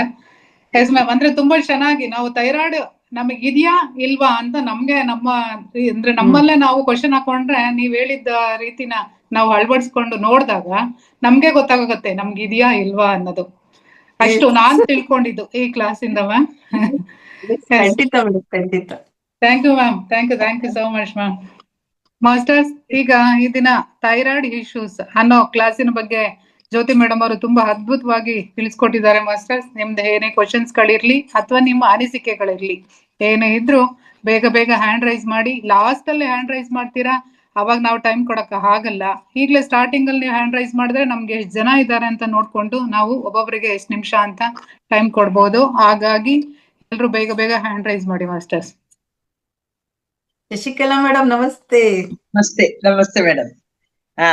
ನಾನು ನೀವು ಥೈರಾಯ್ಡ್ ಇಶ್ಯೂಸ್ ಅಂತ ಹೇಳಿದಾಗ ಇವತ್ತಿನ ಕ್ಲಾಸ್ ಕೇಳಲೇಬೇಕು ಅಂತ ಅಂದ್ಕೊಂಡು ಬಂದಿದ್ದು. ಯಾಕೆ ಅಂತಂದ್ರೆ ನೀವು ಹೇಳಿದ್ರಲ್ಲ, ಇವ್ ಯಾವ ಸಿಂಪ್ಟಮ್ಸ್, ನೆಗೆಟಿವ್ ಸಿಂಪ್ಟಮ್ಸ್ ಏನಿದೆ ಇಂಥವ್ರಿಗೆ ಇರುತ್ತೆ ಅಂತಿದ್ಯಲ್ಲ, ಅವ್ ಯಾವ ನನ್ನಲ್ಲಿಲ್ಲ, ನನ್ಗೆ ಯಾಕೆ ಬಂತು ಅನ್ನೋ ಒಂದು ಕ್ವಶನ್ ನನ್ಗೆ. ನಾನು ಇದನ್ನ ಈ ಹಿಂದೆನೂ ಕೇಳಿದ್ದೆ. ನಾನು ವೆಂಕಟರಮಣ ಸರಿಗೋ ಏನೋ ಹೇಳಿ, ಅವ್ರು ಒಂದಷ್ಟು ಏನೇನೋ ಹೇಳಿದ್ರು. ಸರ್ ನನ್ಗೆ ಇವ್ ಯಾವೂ ಇಲ್ಲ ಅಂದ್ರೆ, ಅವ್ರು ಏನ್ ಹೇಳಿದ್ರು ಅಂದ್ರೆ, ತುಂಬಾ ಫಿಲ್ಟರ್ ಇಟ್ಕೊಂಡು ಮಾತಾಡ್ತಾರಲ್ಲ, ವಿಶುದ್ಧಿ ಚಕ್ರನ ತುಂಬಾ ಕಂಟ್ರೋಲ್ ಮಾಡಿ ಅಥವಾ ಮನ್ಸಲ್ಲಿ ಇದ್ದಿದ್ದನ್ನೆಲ್ಲ ಹೇಳ್ಕೊಳಲ್ಲ, ಅಂತವ್ರಿಗೆಲ್ಲ ಬರುತ್ತೆ ಅಂತ ಎಲ್ಲ ಹೇಳಿದ್ರು. ನಾನ್ ಹೇಳಿದೆ ನನ್ಗೆ ಇವ್ಯಾವೂ ಇಲ್ಲ, ನಾನು ಮುಕ್ತವಾಗಿ, ಯಾವತ್ತೂ ನಾನು ಮುಕ್ತವಾಗೆ ಮಾತಾಡೋದು. ಆಮೇಲೆ ಒಳಗೊಂದು ಹೊರಗೊಂದು ಅವೆಲ್ಲ ಏನಿಲ್ಲ, ನನ್ಗೆ ಯಾಕೆ ಬಂತು ಅಂತ ನಾನು ಬರೀ ಸೈಂಟಿಫಿಕಲಿ ನಾನ್ ಯೋಚನೆ ಮಾಡಿದ್ದು. ಹೇಗೆ ಗೊತ್ತಾ ಮೇಡಮ್, ನಾನ್ ತಿಳ್ಕೊಂಡಿದ್ದು ಅನಾಟಮಿ ಪ್ರಕಾರ ನಮ್ಮ ಇದು ಏನು ಪಿಟ್ಯೂಟರಿಯಿಂದ ಹೈಪೋಥಲಮಸ್, ಪಿಟ್ಯೂಟರಿಯಿಂದ ಒಂದು ಸಿಗ್ನಲ್ ಬರುತ್ತೆ, ಅಂದ್ರೆ ಒಂದು ಹಾರ್ಮೋನ್, ಸ್ಟಿಮ್ಯುಲೇಟಿಂಗ್ ಹಾರ್ಮೋನ್ ಪ್ರೊಡ್ಯೂಸ್ ಆಗುತ್ತೆ. ಅಲ್ಲಿಂದ ಥೈರಾಯ್ಡ್, ಪ್ಯಾರಾಥೈರಾಯ್ಡ್ ಎರಡು ಆಕ್ಟಿವೇಟ್ ಆಗಿ ಅದು ಥೈರಾಕ್ಸಿನ್ ಹಾರ್ಮೋನ್ ನ ರಿಲೀಸ್ ಮಾಡುತ್ತೆ. ಥೈರಾಕ್ಸಿನ್ ಹಾರ್ಮೋನ್ ಜಾಸ್ತಿ ಇದ್ರೆ ನಮ್ಮ ಚಯಾಪಚಯ ಕ್ರಿಯೆಗಳು ಜಾಸ್ತಿ ಆಗುತ್ತೆ. ಹಾಗಾಗಿ ಹೈಪರ್ ಥೈರಾಯ್ಡಿಸಮ್ ಬರುತ್ತೆ. ಅಂದ್ರೆ ನಾವು ಸಣ್ಣ ಆಗ್ತಾ ಹೋಗ್ತೀವಿ. ನಮ್ಮ ಚಯಾಪಚಯ ಕ್ರಿಯೆ ಜಾಸ್ತಿ ಆದ, ಮೆಟಬಾಲಿಸಮ್ ಜಾಸ್ತಿ ಆಗ್ತಿದ್ದಂಗೆ ನಾವು ಸಣ್ಣ ಆಗ್ತಾ ಹೋಗ್ತೀವಿ. ಇನ್ನ ಮತ್ತೆ ಇದು ಚಯಾಪಚಯ ಕ್ರಿಯೆ ಕಡಿಮೆ ಆಯ್ತು ಅಂದ್ರೆ ಹಾರ್ಮೋನ್ ಪ್ರೊಡಕ್ಷನ್ ಕಡಿಮೆ ಆದಾಗ ಏನಾಗತ್ತೆ, ನಮ್ಮ ಚಯಾಪಚಯ ಕ್ರಿಯೆಗಳು ಕಡಿಮೆ ಆಗತ್ತೆ. ಸೊ ಹಂಗಾಗಿ ನಾವು ಅದು ಅಲ್ಲೆಲ್ಲ ಎಲ್ಲ ಕರೆಕ್ಟ್ ಆಗ್ತಾ ಹೋಗುತ್ತೆ. ನಮ್ಮ ಮೆಟಬಾಲಿಸಮ್ ಕಡಿಮೆ ಆಯ್ತು ಅಂದ್ರೆ ನಾವು ಸ್ವಲ್ಪ ಉತ್ತಾ ಹೋಗ್ತೀವಿ. ಅದಷ್ಟೇ ನನಗ್ ಸೈಂಟಿಫಿಕಲಿ ಗೊತ್ತಿದ್ದು. ಇದು ಇಷ್ಟುದ್ದ ಇದೆ ಅನ್ನೋದೆಲ್ಲ ನನಗ್ ಗೊತ್ತಿರ್ಲಿಲ್ಲ. ಆಮೇಲೆ ಡ್ರೈ ಸ್ಕಿನ್ ಆಗೋದ್ರ ಬಗ್ಗೆ ಹೇಳಿದ್ರಿ, ಅದನ್ನ ತುಂಬಾ ಚೆನ್ನಾಗಿ ಹೇಳಿದ್ರಿ. ಸೊ ಇದಕ್ಕೂ ಎಲ್ಲಿಂದ ಎಲ್ಲಿಗೆ ಏನೋ ಹೇಳ್ತಾರಲ್ಲ, ಒಂದು ಗಾದೆ ಹೇಳ್ತಾರಲ್ಲ, ಅಲ್ಲಿಂದ ಇಲ್ಲಿಗೆ ಎತ್ತಣಿಂದ ಎತ್ತಣ ಸಂಬಂಧವಯ್ಯ. ನಮ್ಮ ಡ್ರೈ ಸ್ಕಿನ್ನಿಗೂ ನಮ್ಮ ಮನೆಯಲ್ಲಿರೋ ನಡೆಯೋ ಆಕ್ಟಿವಿಟಿಗೂ ಸಂಬಂಧ ಇದೆ ಅಂತ ಹೇಳಿದ್ದು ನಂಗೆ ಬಹಳ ಆಶ್ಚರ್ಯ ಆಯ್ತು. ಹೀಗೂ ಉಂಟಾ ಅಂತ ಅನ್ನಿಸ್ತು ನನ್ಗೆ. ಬಹಳ ವಿಷಯಗಳನ್ನ ಹೇಳಿದ್ರಿ, ಬಟ್ ನನ್ಗೆ ಯಾಕೆ ಬಂತು ಅನ್ನೋದು ನನ್ಗೆ ಇನ್ನೂ ಗೊತ್ತಾಗ್ಲಿಲ್ಲ madam. For every problem meditation is the solution. ಅಲ್ಲ, ನನ್ಗೆ ಈಗ ಲಾಸ್ಟ್ ವೀಕ್ ಅಲ್ಲಿ ನಾನು ಥೈರಾಯ್ಡ್ ಟೆಸ್ಟ್ ಮಾಡಿಸ್ದೆ. ಆಕ್ಚುಲಿ ಕಡಿಮೆ ಆಗಿದೆ. ಅಂದ್ರೆ ನಾನು ಈ ಧ್ಯಾನದಲ್ಲಿ ಹೋಗ್ಬೋದು ಅಂತ ಅಂದ್ಕೊಂಡಿದೀನಿ ನಾನು. ಅಂದ್ರೆ ನನ್ ಕಡಿಮೆನೆ ಇರೋದೇ ಕಡಿಮೆ, 25 mcg ತಗೋತಿದ್ದೆ. ಒಂದ್ ಸ್ವಲ್ಪ ಜಾಸ್ತಿ ಮಾಡಿದ್ದೆ, 37 ಇದು ಅದೇ ಮಿನಿಮಮ್ ಡೋಸೇಜು. ಅದನ್ನ ತಗೋತಾ ಇದ್ದೀನಿ. ಅದನ್ನ ಬಿಟ್ರು ಏನು ಆಗೋದಿಲ್ವೇನೋ. ಬಟ್ ಏನ್ ಗೊತ್ತಾ, ಈ ಗಾಯ್ಟರ್ ಬರುತ್ತಲ್ಲ, ಅದನ್ನ ಬಿಟ್ಬಿಟ್ಟು ಏನೋ ಗಾಯ್ಟರ್ ಬರ್ಸ್ಕೊಳ್ಳೋದಕ್ಕಿಂತ ಸ್ವಲ್ಪ ಒಂಚೂರು ಹೋಲ್ಡ್ ಮಾಡಿ ಅದನ್ನ ಮಾಡೋಣ ಅಂತ ಅಂದ್ಕೊಂಡು ಮಾಡ್ತಾ ಇದ್ದೀನಿ. ಬಟ್ ರೆಡ್ಯೂಸ್ ಅಂತೂ ಆಗಿದೆ. ನಾನೇ ಇನ್ನೊಂದ್ ಸ್ವಲ್ಪ ಡೋಸೇಜ್ ಇನ್ನು ಅರ್ಧಕ್ಕೆ ಬರೋಣ ಅಂತ ಅಂದ್ಕೊಂಡಿದ್ದೇನೆ. ಬಟ್ ಬಂದಿದ್ ಯಾಕೆ ಅಂತ ನನ್ಗೆ ನಿಜವಾಗ್ಲೂ ಮಿಸ್ಟ್ರಿ ಮೇಡಮ್. ಅಂದ್ರೆ ಅದನ್ನ ಕೇಳೋದಕ್ಕೆ ಏನ್ ಹೇಳಿದ್ರು ಗೊತ್ತಾ, ಪೂರ್ವಾರ್ಜಿತ ಇರುತ್ತಲ್ಲ ಮೇಡಮ್, ಅದನ್ನ ತೀರ್ಸಕ್ಕೆ ಅಂತ ಹೇಳಿದ್ರು ನನಗೆ. Yes madam. ಅಲ್ಲ, ಡಾಕ್ಟರ್ ಹೇಳಿದ್ರ ಮೇಡಮ್ ಇದನ್ನ? ಅಲ್ಲಲ್ಲ ವೆಂಕಟರಮಣ ಸರ್ ಹೇಳಿದ್ರು. ವೆಂಕಟರಮಣ ಸರ್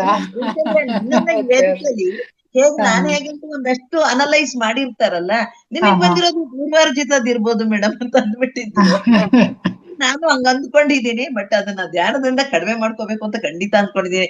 ನನ್ಗೆ ಅದೊಂದೇ ಪ್ರಾಬ್ಲಮ್, ನಾನ್ ಪ್ರಾಬ್ಲಮ್ ಅಂತ ಅಂದ್ಕೊಂಡಿಲ್ಲ ಬಿಡಿ. ಆದ್ರೂನು ಅದೊಂದು ಕ್ಲಿಯರ್ ಆಗಿದೆ, ನನ್ಗೇನು ಇಲ್ಲ, ಹೆಲ್ತ್ ಇಶ್ಯೂಸ್ ಏನಿಲ್ಲ ಅಂತ ಹೇಳ್ಬೋದಲ್ಲ ಅಂತ ಒಂದು ಇದೆ ನನ್ಗೆ. ಅದನ್ನ ಕಡಿಮೆ ಮಾಡ್ಕೋಬೇಕು ಅಂತ ಅನ್ಕೊಂಡಿದೀನಿ. ನೋಡೋಣ, ಮಾಡ್ಕೋತೀನಿ, ಗ್ಯಾರಂಟಿ ಅನ್ಕೊಂಡಿದೀನಿ. ಬೇಡ, ಮಾಡ್ತೀನಿ. ಇಲ್ವೇ ಇಲ್ಲ ಅನ್ಕೊಳ್ಳಿ ಮೇಡಮ್, ಇಲ್ವೇ ಇಲ್ಲ. ಥೈರಾಯ್ಡ್ ಪ್ರಾಬ್ಲಮ್ಸ್ ಇಲ್ಲ ಅಷ್ಟೇ. ಈಗ ಅದು ಸಂಕಲ್ಪ ಇಟ್ಕೊಂಡು ಧ್ಯಾನ ಮಾಡ್ತಾ ಇದ್ದೀನಿ ಮೇಡಮ್. ಈಗ ಸಂಕಲ್ಪ ಧ್ಯಾನದಲ್ಲಿ ಅದು ಮಾಡ್ತಾ ಇದ್ದೇನೆ ನಾನು. ಹೌದು ಆಗ್ಬೋದು. ಆದಾಗ ನಾನು ಹೇಳ್ಬೋದು, ಬೇರೆಯವ್ರಿಗೆ ಹೇಳ್ಬೋದು ನನಗ್ ನೋಡಿ ಹೀಗಾಗಿದೆ, ನೀವು ಮಾಡಿ, ನಿಮ್ಗೆ ಇನ್ನೊಂದ್ ಆಗತ್ತೆ, ನಿಮ್ಗೆ ಏನ್ ಬೇಕೋ ಅದನ್ನ ನೀವ್ ತಗೋಬಹುದು ಅನ್ನೋದೊಂದನ್ನ ನಾನು ಪ್ರೂವ್ ಮಾಡ್ಬೇಕು ಅಂತ ಅಂದ್ಕೊಂಡು ಮಾಡ್ತಾ ಇದೀನಿ. ನೋಡೋಣ, ಆಗತ್ತೆ ಆಗತ್ತೆ. ಆಗುತ್ತೆ, 100% ಅಂದ್ರೆ ಆಗುತ್ತೆ. ಅಂದ್ರೆ ಎಷ್ಟೊಂದಿದೆ ಇದಕ್ಕೆ ಅಂತ ಅನ್ನಿಸ್ತು ನನ್ಗೆ, ನೀವು ಇಷ್ಟೆಲ್ಲ ಡೀಟೇಲ್ ಹೇಳ್ಬೇಕಾದ್ರೆ ಎಷ್ಟೊಂದಿದೆ ಅಂತ ಅನ್ನಿಸ್ತು. ಬಟ್ ಅದೇ ನಮ್ಮ ವಾಕ್ ಕ್ಷೇತ್ರನ ನಾವು ಬಹಳ ಬಹಳ ಬಹಳ ಕೇರ್ಫುಲ್ ಆಗಿ, ನಾವು ಅಂದ್ರೆ ಕತ್ತಿ ಹಲಗೆ ಮೇಲೆ ನಡಿತೀವಿ ಅಂತ ಹೇಳ್ತೀವಲ್ಲ, ಆ ತರ ನಮ್ಮ ಮಾತು ಅಷ್ಟು ಒಂದೊಂದು ಮಾತನ್ನು ಒಂದೊಂದು ಸೆಕೆಂಡ್ ಅಲ್ಲೂ ನಾವು ಯೋಚನೆ ಮಾಡಿ ಮಾತಾಡ್ಬೇಕು ಅನ್ನೋದಂತೂ ಪ್ರತಿ ದಿನದ ಇದ್ರಲ್ಲಿ, ಇದೊಂದೇ ವಿಷಯದಲ್ಲಲ್ಲ, ಪ್ರತಿ ಪ್ರತಿ ಪ್ರತಿ ಒಂದೊಂದು ಸ್ಪೀಚ್ ಗಳಲ್ಲೂ ಬರ್ತಾ ಇದೆ ಅದು. ಪ್ರತಿ ಸ್ಪೀಚ್ ಅಲ್ಲೂ ಬರುತ್ತೆ ನಮ್ಮ ವಾಕ್ಕ್ಷೇತ್ರ. ಬಹಳ ಕೇರ್ಫುಲ್ ಆಗಿರ್ಬೇಕು ಅನ್ನೋ. ಬಹಳ ಚೆನ್ನಾಗಿ ಹೇಳಿದ್ರಿ madam. Thank you thank you thank you very much. Thank you, ನಮ್ madam. ಜ್ಯೋತಿ ಮ್ಯಾಮ್ ಏನ್ ಹೇಳ್ತಾರ ಮ್ಯಾಮ್, ಈಗ ಅವ್ರು ಹೇಳ್ತಾರೆ ಇದೆಲ್ಲ ನನ್ನಲ್ಲಿ ಯಾವ್ದು ಇಲ್ಲ, ನನಗೆ ಯಾಕೆ ಬಂತು ಅಂತ. ನೀವು ಅದು ಅಂದ್ರೆ ಹಿಂದಿನ ಜನ್ಮದ ಕರ್ಮ ಅಂದ್ರೆ ಒಪ್ಕೋತೀರಾ ಮ್ಯಾಮ್ ನೀವುನು ಅದನ್ನ? ಇರ್ಬೋದು ಮೇಡಮ್, ಇರಬಹುದು. ಅಲ್ಲ, ಈಗ ಕರ್ಮ ನಾವೇನ್ ಹೇಳ್ತೀವಿ ಅದು ಅಲ್ಲ, ಇರಬಹುದು. ಈಗ ಇದೆಲ್ಲ ಹೇಳಿದ್ರಲ್ಲ ಮೇಡಮ್, ಈ ಲಿಸ್ಟ್ ಗಳೆಲ್ಲ ಇಂಥವ್ರಿಗೆ ಬರುತ್ತೆ ಇಂಥವ್ರಿಗೆ ಬರುತ್ತೆ ಇಂಥವ್ರಿಗೆ ಬರುತ್ತೆ, ನಾನು ಪ್ರತಿಯೊಂದೊಂದನ್ನು ನೋಡ್ಕೊತಾ ಹೋದೆ. ನೀವ್ ಹೇಳುವಾಗ ಒಂದೊಂದನ್ನುವೆ ಅಂದ್ರೆ ಕಾನ್ಸಂಟ್ರೇಷನ್ ಇಟ್ಟು ಕೇಳ್ಬೇಕು. ನಾನು ಎಲ್ಲದನ್ನು ಕಾನ್ಸಂಟ್ರೇಷನ್ ಇಟ್ಟು ಕೇಳ್ತೀನಿ. ನಾನು ಈವನ್ ಕಾಲೇಜ್ ಡೇಸ್ ಇಂದನು, ನಾನು ಸ್ಕೂಲ್ ಡೇಸ್ ಇಂದನು ನಾನು ಫಸ್ಟ್ ಬೆಂಚ್ ಸ್ಟೂಡೆಂಟ್. ಕೇಳಿದ್ಮೇಲೆ ಮುಗೀತು, ಅದು ರಿಪ್ರೊಡ್ಯೂಸ್ ಮಾಡೋ ಲೆಕ್ಕನೇ ನಂದು ಯಾವತ್ತೂನುವೆ. ಸೊ ಹಂಗಿದ್ದಾಗ ಇವೆಲ್ಲಾನು ಇವ್ಯಾವೂ ಇಲ್ಲ. ಅಂದ್ರೆ ನಾನು ಸಂಗೀತ ಒಂದು ಕಲ್ತಿಲ್ಲ, ಅದಕ್ಕೆ ನಾನು ಮೇಡಮ್ ಒಬ್ರು ಲಿಂಕ್ ಕಳ್ಸಿದ್ರು ನನ್ಗೆ, ಸಂಗೀತವನ್ನು ಕಲಿಯಕ್ ಶುರು ಮಾಡಿದೆ ಅಂತ. Yes. ಅದು ಒಂದು ನಿಮ್ಗೆ ಪಾಯಿಂಟ್, ನಿಮ್ಗೆ ಯಾಕೆ ಬಂದಿದೆ ತೈರ ಅಂತ, ಸಂಗೀತ ಕಲೀರಿ ಅಂತ ಬಂದಿದೆ. ಅಲ್ಲ, ಈಗ ಅದನ್ನು ಒಂದು ಮಾಡ್ಬೇಕು ಅಂತ ಒಂದೊಂದ್ ದಿನ ಮಕ್ಕಳ ಜೊತೆ ಮಕ್ಕಳಾಗಿರಿ ಅಂತ ಹೇಳ್ತಲ್ಲ, ನಾನು ಮಕ್ಕಳ ಜೊತೆ ಕುಣಿತಾ ಇರ್ತೀನಿ, ಮತ್ತೆ ಹಾಡನ್ನ ಒಂದೊಂದು ಸುಮ್ನೆ ಏನೋ ನನಗ್ ಬಂದಂಗ್ ಕೂಗ್ತಾ ಇರ್ತೀನಿ. ಅದನ್ನು ಶುರು ಮಾಡ್ಕೊಂಡಿದೀನಿ. ನೋಡೋಣ ಏನೇನ ಆಗುತ್ತೋ ಅದನ್ನೆಲ್ಲ ಪ್ರಯತ್ನ ಪಟ್ಬಿಡೋಣ ಅಂತ ಅನ್ಕೊಂಡಿದೀನಿ ಮೇಡಮ್. ಸಂಗೀತ ಶ್ಲೋಕಗಳನ್ನ ಪಠನೆ ಮಾಡ್ತಾ ಅಭ್ಯಾಸ ಮಾಡ್ಕೊಳ್ಳಿ ಮೇಡಮ್, ಖಂಡಿತ ಕಡಿಮೆ ಆಗುತ್ತೆ. ಅದೇ ಅದೇ ಅದೇ ಅದೇ. ಹಾ, ಥ್ಯಾಂಕ್ ಯು ಮೇಡಮ್. ನೀವ್ ಇಷ್ಟೆಲ್ಲ ಕಲ್ತಿದೀನಿ ಅಂತ ಹೇಳಿದ್ರಲ್ಲ, ಅದು ನಿಜವಾಗ್ಲೂ ಖುಷಿ ಆಯ್ತು. ನಿಮ್ಗೆ ಯಾರೋ ಒಳ್ಳೆ ಗುರುಗಳು ಸಿಕ್ಕಿದ್ದಾರೆ ಅಂತ ಕಾಣುತ್ತೆ. ಅದು ಬೇಕು Yes. ಮೇಡಮ್ ನಮ್ಗೆ. ನಮ್ ಮಾಸ್ಟರ್ಗಳು ಕೇಳ್ತಾ ಇದಾರೆ ಮೇಡಮ್. ಜ್ಯೋತಿ ಮೇಡಮ್ ಅವ್ರ ನಂಬರ್ ಕೊಡ್ಬೋದಾ ನೀವು? ಒಂದ್ 2-3 ಜನ ಮಾಸ್ಟರ್ ಟೀಚರ್ ನಂಬರ್ ಕೊಡಿ ಅಂತ ಹಾಕಿದ್ದಾರೆ. ಖಂಡಿತ ಕೊಡ್ಬೋದು. ನನ್ನ ನಂಬರ್ಗೆ ಅವ್ರಿಗೆ ಕಾಂಟ್ಯಾಕ್ಟ್ ಮಾಡ್ಲಿಕ್ಕೆ ಹೇಳಿ, ನನ್ನ ನಂಬರ್ ಕೊಡಿ. ನಾನು ಅವ್ರಿಗೆ ಗೂಗಲ್ ಮೀಟ್ ಅವನ್ನೆಲ್ಲ ಕೊಟ್ಟು ಶೇರ್ ಮಾಡಿ ನಾನು ಮಾತಾಡಿಸ್ತೀನಿ ಅವ್ರ ಜೊತೆ. ಆನ್ಲೈನ್ ಅಲ್ಲ ಮೇಡಮ್? ಆನ್ಲೈನ್. ನಾನು ಇದೆಲ್ಲ ಕಲ್ತಿರೋದು ಆನ್ಲೈನ್ ಅಲ್ಲಿ madam. Very free nice. Course, free. So ಅದೇ ಆನ್ಲೈನ್ ಅಲ್ಲಿ ವಿಷ್ಣು ಸಹಸ್ರನಾಮ ಬರ್ತಾ ಇದೆ, ಭಗವದ್ಗೀತೆ ಬರ್ತಾ ಇದೆ. ಇದನ್ನೆಲ್ಲ ನಾನು ಕಲಿತಾ ಇದ್ದೀನಿ ಮೇಡಮ್. ಆನ್ಲೈನ್ ಅಲ್ಲಿ ವಿಷ್ಣು ಸಹಸ್ರನಾಮ, ಭಗವದ್ಗೀತೆ ಇದೆಲ್ಲ ನಾನು ಭಗವದ್ಗೀತೆ 4th ಲೆವೆಲ್ ಅಲ್ಲಿ ಇದೀನಿ. ವಿಷ್ಣು ಸಹಸ್ರನಾಮ ಒಂದ್ 2-3 ಸತಿ ಆನ್ಲೈನ್ ಅಲ್ಲೇ ಸುಮ್ನೆ ಟೈಮ್ ವೇಸ್ಟ್ ಮಾಡೋದ್ ಯಾಕೆ ಅಂತ ಅಂದ್ಬಿಟ್ಟು ಜಾಯ್ನ್ ಆಗಿ ಕಲಿತಾ ಇರ್ತೀನಿ. ಯಾವಾಗ್ಲೂ ಒಂದು ಗುರು ಇರ್ಬೇಕು ಮೇಡಮ್, ಎಲ್ಲಾ ವಿದ್ಯೆಗೂ ಗುರು ಇರ್ಬೇಕು. ಗುರು ಮುಖಾಂತರ ಕಲಿತಾ ಬಂದ್ರೆ ನಮ್ಮ ತಪ್ಪುಗಳನ್ನ ಅವ್ರು ತಿದ್ದುತ್ತಾರೆ, ನಮ್ಮ ತಪ್ಪುಗಳನ್ನ ಅವ್ರು ಕಂಡುಹಿಡಿತಾರೆ. ಹಾಗಾಗಿ ಎಲ್ಲದಕ್ಕೂ ಗುರು ಇರ್ಬೇಕು ಅಂತ ಗುರು ಮುಖಾಂತರ ಕಲೀರಿ ಮೇಡಮ್, ಇನ್ನ ಚೆನ್ನಾಗಿರುತ್ತೆ. ಯಾರಿಗಾರ ಆಸಕ್ತಿ ಇದ್ರೆ ಸಂಗೀತ ಶ್ಲೋಕಗಳನ್ನ ಕಲಿಯೋದು, ದಯವಿಟ್ಟು ನಮ್ಮ ಶ್ರೀಮತಿ ಸುಶೀಲಾ ಮೇಡಮ್ ಅಂತ ಬೆಂಗಳೂರಿನ ಯಲಂಕ ನಿವಾಸಿಗಳು, ಅವರು ಹಿರಿಯರು, ಮತ್ತೆ ಅವರು ಕೂಡ ಧ್ಯಾನ ಮಾಡ್ತಾರೆ. ಸೊ ನನ್ನನ್ನು ಕಾಂಟ್ಯಾಕ್ಟ್ ಮಾಡಿ, ನನ್ನ ನಂಬರ್ ಎಲ್ಲರಿಗೂ ಗ್ರೂಪ್ ನಲ್ಲಿ ಸೆಂಡ್ ಮಾಡ್ತಾರೆ ಲಕ್ಷ್ಮಿ ಮೇಡಮ್. ಸೊ ನೀವು ನನ್ನ ಕಾಂಟ್ಯಾಕ್ಟ್ ಮಾಡಿದ್ರೆ ನಾನು ಅವ್ರ ಸಂಪರ್ಕ ಮಾಡ್ಕೊಡ್ತೇನೆ. ನಾಳೆಯಿಂದಲೇ ನೀವು ಜಾಯ್ನ್ ಆಗಬಹುದು. Thank you madam. Thank you very much madam.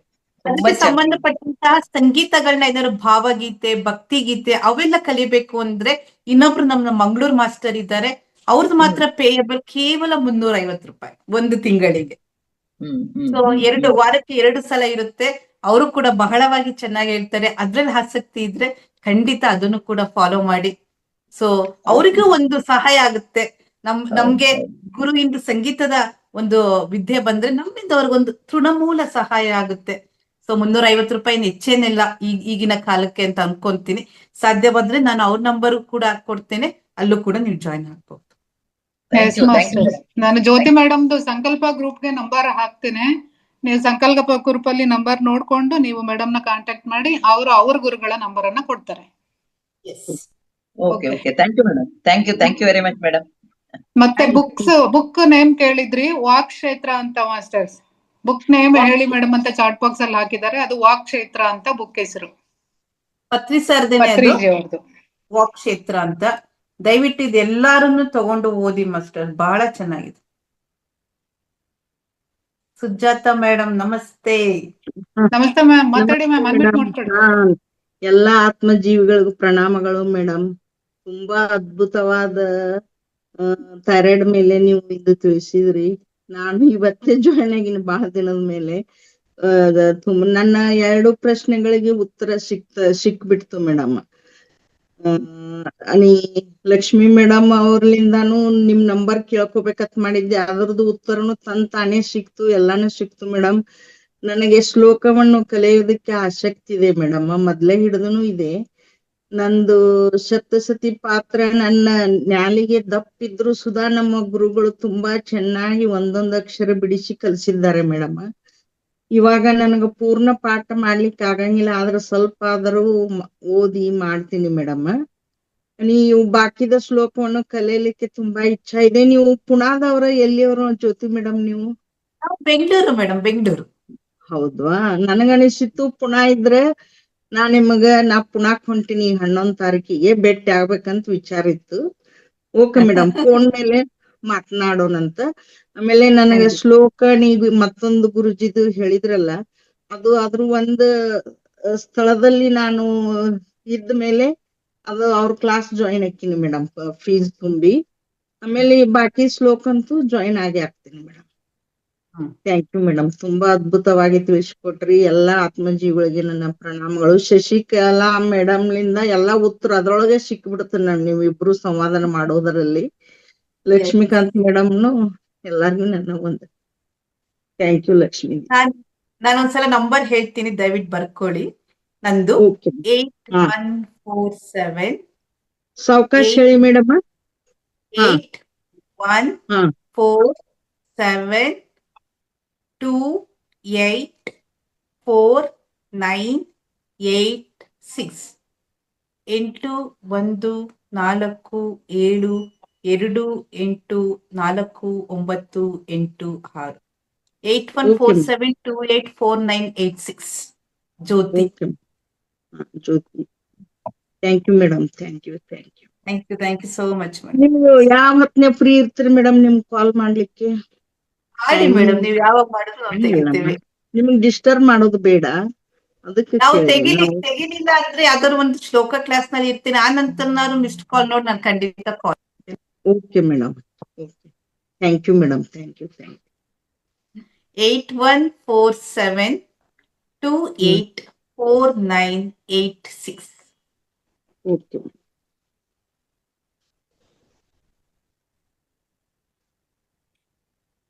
8147284986 8147284986.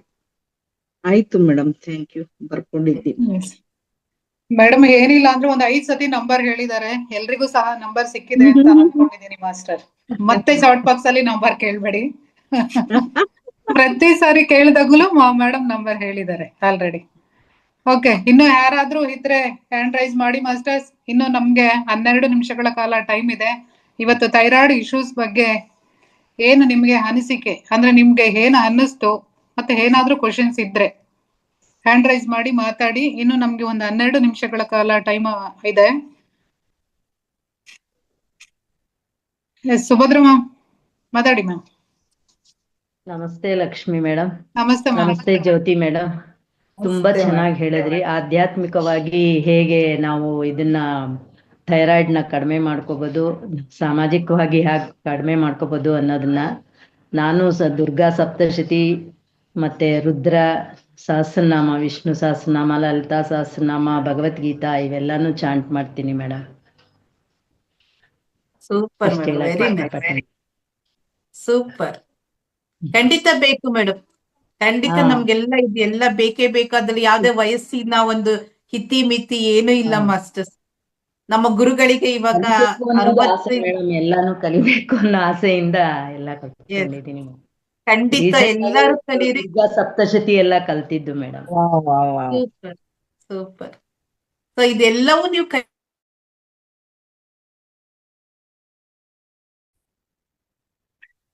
Ma'am mute ಆಗಿದೆ, ಅನ್ಮ್ಯೂಟ್ ಮಾಡ್ಕೊಳ್ಳಿ ಮ್ಯಾಮ್. ಜ್ಯೋತಿ ಮ್ಯಾಮ್ ಮ್ಯೂಟ್ ಆಗಿದೆ. ಇಲ್ಲ ಅದ್ ಯಾರ್ದೋ ಅದು ಹೋಸ್ಟ್ ಏನೋ ಮಾಡಿದ್ರು ಅನ್ಸುತ್ತೆ, ಸೊ ಹಾಗಾಗಿ ಆಟೋಮೆಟಿಕ್ ಆಗಿ ಮ್ಯೂಟ್ ಆಯ್ತು. ಹಾ. ಅವ್ರದ್ದು ಆಗಿದೆ. ಸುಭದ್ರ ಸುಭದ್ರ ಮ್ಯಾಮ್ ಅನ್ಮ್ಯೂಟ್ ಆಪ್ಷನ್ ಹಾ, ಕೊಟ್ಟಿದ್ದೀನಿ, ಮಾಡ್ಕೊಳ್ಳಿ. ಮಾಡ್ಕೊಂಡ್ರು. ಹೇಳಿ ಅಮ್ಮ. ಅದೇ ಅದೇ ಇವೆಲ್ಲಕ್ಕೆ ಚಾಂಟ್ ಮಾಡ್ತೀನಿ ಮೇಡಮ್. ಡೈಲಿ ಒಂದು ಅಧ್ಯಾಯ ಭಗವದ್ಗೀತಾ ಪಾರಾಯಣ ಇದ್ದೇ ಇರುತ್ತೆ. Yes. ಅದು ಒಂದು ಗ್ರೂಪಿಗೆ ಸೇರ್ಕೊಂಡಿದೀವಿ. 18 ದಿವಸ ಒಂದೊಂದು ಅಧ್ಯಾಯ ಪಾರಾಯಣ ಮಾಡ್ಬೇಕು ಅಂತ ಅದನ್ನ ಮಾಡ್ತಾನೆ ಇರ್ತೀವಿ. ವಿಷ್ಣು ಸಹಸ್ರ Super. ಈಗ್ಲೂನು ನೀವು ಮಾತಾಡೋಷ್ಟರಲ್ಲಿ ಭಜನೆ ಕ್ಲಾಸ್ಗೆ ಹೋಗ್ಬಿಟ್ಟು 10 ಶ್ಲೋಕ ಲಲಿತಾ ಸಹಸ್ರನಾಮ ಹೇಳ್ಬಿಟ್ಟು ಬಂದೆ ಮೇಡಮ್. Very ಆ nice. ಕ್ಲಾಸ್ ಬಿಡಕ್ ಇಷ್ಟ ಇಲ್ಲ, ಈ ಕ್ಲಾಸ್ ಬಿಡಕ್ ಇಷ್ಟ ಇಲ್ಲ, ಹಾಗೆ. Very nice madam. ಮತ್ತೆ ಸರ್ ಇದನ್ನೇ ಮೇಡಮ್ ಹೇಳಿದೀವಿ ಎಲ್ಲ ಶ್ಲೋಕಗಳನ್ನ ಅವ್ರು ಏನ್ ಹೇಳಿದ್ದಾರೆ, ಧ್ಯಾನ ಕುತ್ಕೊಂಡಾಗ ಏನು ಬೇಡ, ಯಾವುದೇ ಓಂಕಾರ ಶಬ್ದ ಬೇಡ, ದೇವರ ನಾಮಸ್ಮರಣೆ, ಗುರುಗಳು ಯಾರು ಬೇಡ, ಶ್ವಾಸನೆ ಎಲ್ಲ. ಆದ್ರೆ ಧ್ಯಾನ ಇಲ್ಲದೆ ಇದ್ದಾಗ ಇವೆಲ್ಲವನ್ನು ನೀವು ಕಲಿಬೇಕು ಅಂತ ಸರ್ ಹೇಳ್ತಾರೆ. ಸಂಗೀತ ವಾದ್ಯಗಳನ್ನ ನುಡ್ಸೋದು, ಡ್ಯಾನ್ಸ್ ಯಾವ್ದ್ ಬೇಕಾದ್ರೂ ಕಲ್ತಿದ್ದೀನಿ ಕಲಿಕೆ ಮೇಡಮ್. ಇಲ್ಲಿ ಪ್ರತಿ ವೀಣಾ ದಿನ ನೀವು ಇನ್ಸ್ಟ್ರೂಮೆಂಟ್ ಕಲ್ತಿದ್ದೆ ಮೇಡಮ್. ವೀಣಾ Yes. ಇನ್ಸ್ಟ್ರೂಮೆಂಟ್ ಕಲ್ತು ಒಂದು 10-12 ಕೀರ್ತನೆ ಎಲ್ಲ ಕಲ್ತಿದ್ದೆ. ಆಮೇಲೆ ಎಸ್ ಬಿಟ್ಟೆ. ಸೂಪರ್. ಆಮೇಲೆ ಮಸ್ಟ್ ಒಂದು ಸೈಂಟಿಫಿಕ್ ಆಗೂ ಕೂಡ ಪ್ರೂವ್ ಆಗಿದೆ, 40-45 ವರ್ಷ ಆದ್ಮೇಲೆ ನಮ್ಮ ಬ್ರೈನ್ ಏನಿದೆ ಮತ್ತೆ ಅದು ಆಕ್ಟಿವ್ ಆಗ್ಬೇಕಂತೆ. ಇವಾಗ ನೀವು 40 ವರ್ಷದಿಂದನೇ ಮಾಡ್ತಾ ಮಾಡ್ತಾ ಮಾಡ್ತಾ ಮಾಡ್ತಾ ಬಂದ್ರೆ ಬ್ರೈನ್ ಇನ್ಆಕ್ಟಿವ್ ಆಗೋಗ್ಬಿಡುತ್ತಂತೆ. ಹೊಸತನ ಇರ್ಬೇಕಂತೆ, ಹೊಸ ಚಟುವಟಿಕೆಗಳಿರ್ಬೇಕಂತೆ, ಯಾವ್ದಾದ್ರು ಒಂದು ಹೊಸ ಲ್ಯಾಂಗ್ವೇಜ್ ನ ಕಲಿಬೇಕು. ಇವಾಗ ನಾನು ಇಷ್ಟು ದಿನದಿಂದ ನಾನು ಯಾವ್ದೇ ಒಂದು ನನ್ಗೆ ಇನ್ನ ಯಾವ್ದೋ ಮ್ಯೂಸಿಕ್ ಇನ್ಸ್ಟ್ರೂಮೆಂಟ್ಸ್ ನುಡ್ಸಕ್ ಬರಲ್ಲ, ನಾನು ಏನಾರ ಒಂದು ಕಲಿಕೆಗೆ ಹೋಗ್ಲೇಬೇಕು. ನಾನು 43 ವರ್ಷ ನಾನು ಯಾವ್ದೇ ಶ್ಲೋಕಗಳನ್ನ ಕಲ್ತಿಲ್ಲ, ಈಗ ನಾನು ಶ್ಲೋಕ ಕಲಿತಾ ಇದ್ದೀನಿ. ನನ್ನ ಬ್ರೈನ್ಗೆ ಇನ್ನೊಂದು ಆಕ್ಟಿವಿಟಿ ಕೊಟ್ಟೆ, ಹೊಸ ಆಕ್ಟಿವಿಟಿ. ಆಗ ಏನಾಯ್ತು, ಬ್ರೈನ್ ಆಕ್ಟಿವ್ ಆಯ್ತು, ಅದು ಕಲಿಕೆಗೆ ಅದು ಆಸಕ್ತಿ ತೋರಿಸ್ತು. ಹಂಗೆ 40-45 ವರ್ಷ ಆಯ್ತಿದಂಗೆನೆ ನೀವು ಹೊಸ ಚಟುವಟಿಕೆಗಳಿಗೆ ಹೋಗ್ಲೇಬೇಕು. ಅವಾಗ ಬ್ರೈನ್ ಯಾವಾಗ್ಲೂ ಕೂಡ ಆಕ್ಟಿವ್ ಆಗ್ತಾ ಇರುತ್ತಂತೆ, ಹೊಸ ಹೊಸ ಹಾರ್ಮೋನ್ಸ್ ಪ್ರೊಡಕ್ಷನ್ ಆಗ್ತಾ ಇರುತ್ತಂತೆ. ಸೊ ಇದನ್ನೆಲ್ಲಾರು ಮಹಾವತಾರ್ ಫೌಂಡೇಶನ್ ಅಲ್ಲಿ ಅವಕಾಶ ಇದೆ ಮೇಡಮ್ ಎಲ್ಲದಕ್ಕೂ. ಸುಭದ್ರ ಮ್ಯಾಮ್ ತಮ್ಗೆ ಎಷ್ಟು ವರ್ಷ ಮ್ಯಾಮ್? 71. ಹಾ, ಸೂಪರ್ ಮ್ಯಾಮ್. ಮೇಡಮ್ ಈಗ್ಲೂ ಸಹ ನಮ್ ಸುಭದ್ರ ಮೇಡಮ್ ಅವರು ನಮ್ಮ ವೇದಿಕೆನಲ್ಲಿ ಯಾವುದೇ ಒಂದು ಪ್ರಾಕ್ಟಿಕಲ್ ಹೇಳಿ ಅದನ್ನ ಅಳವಡಿಸ್ಕೊಂತಾರೆ.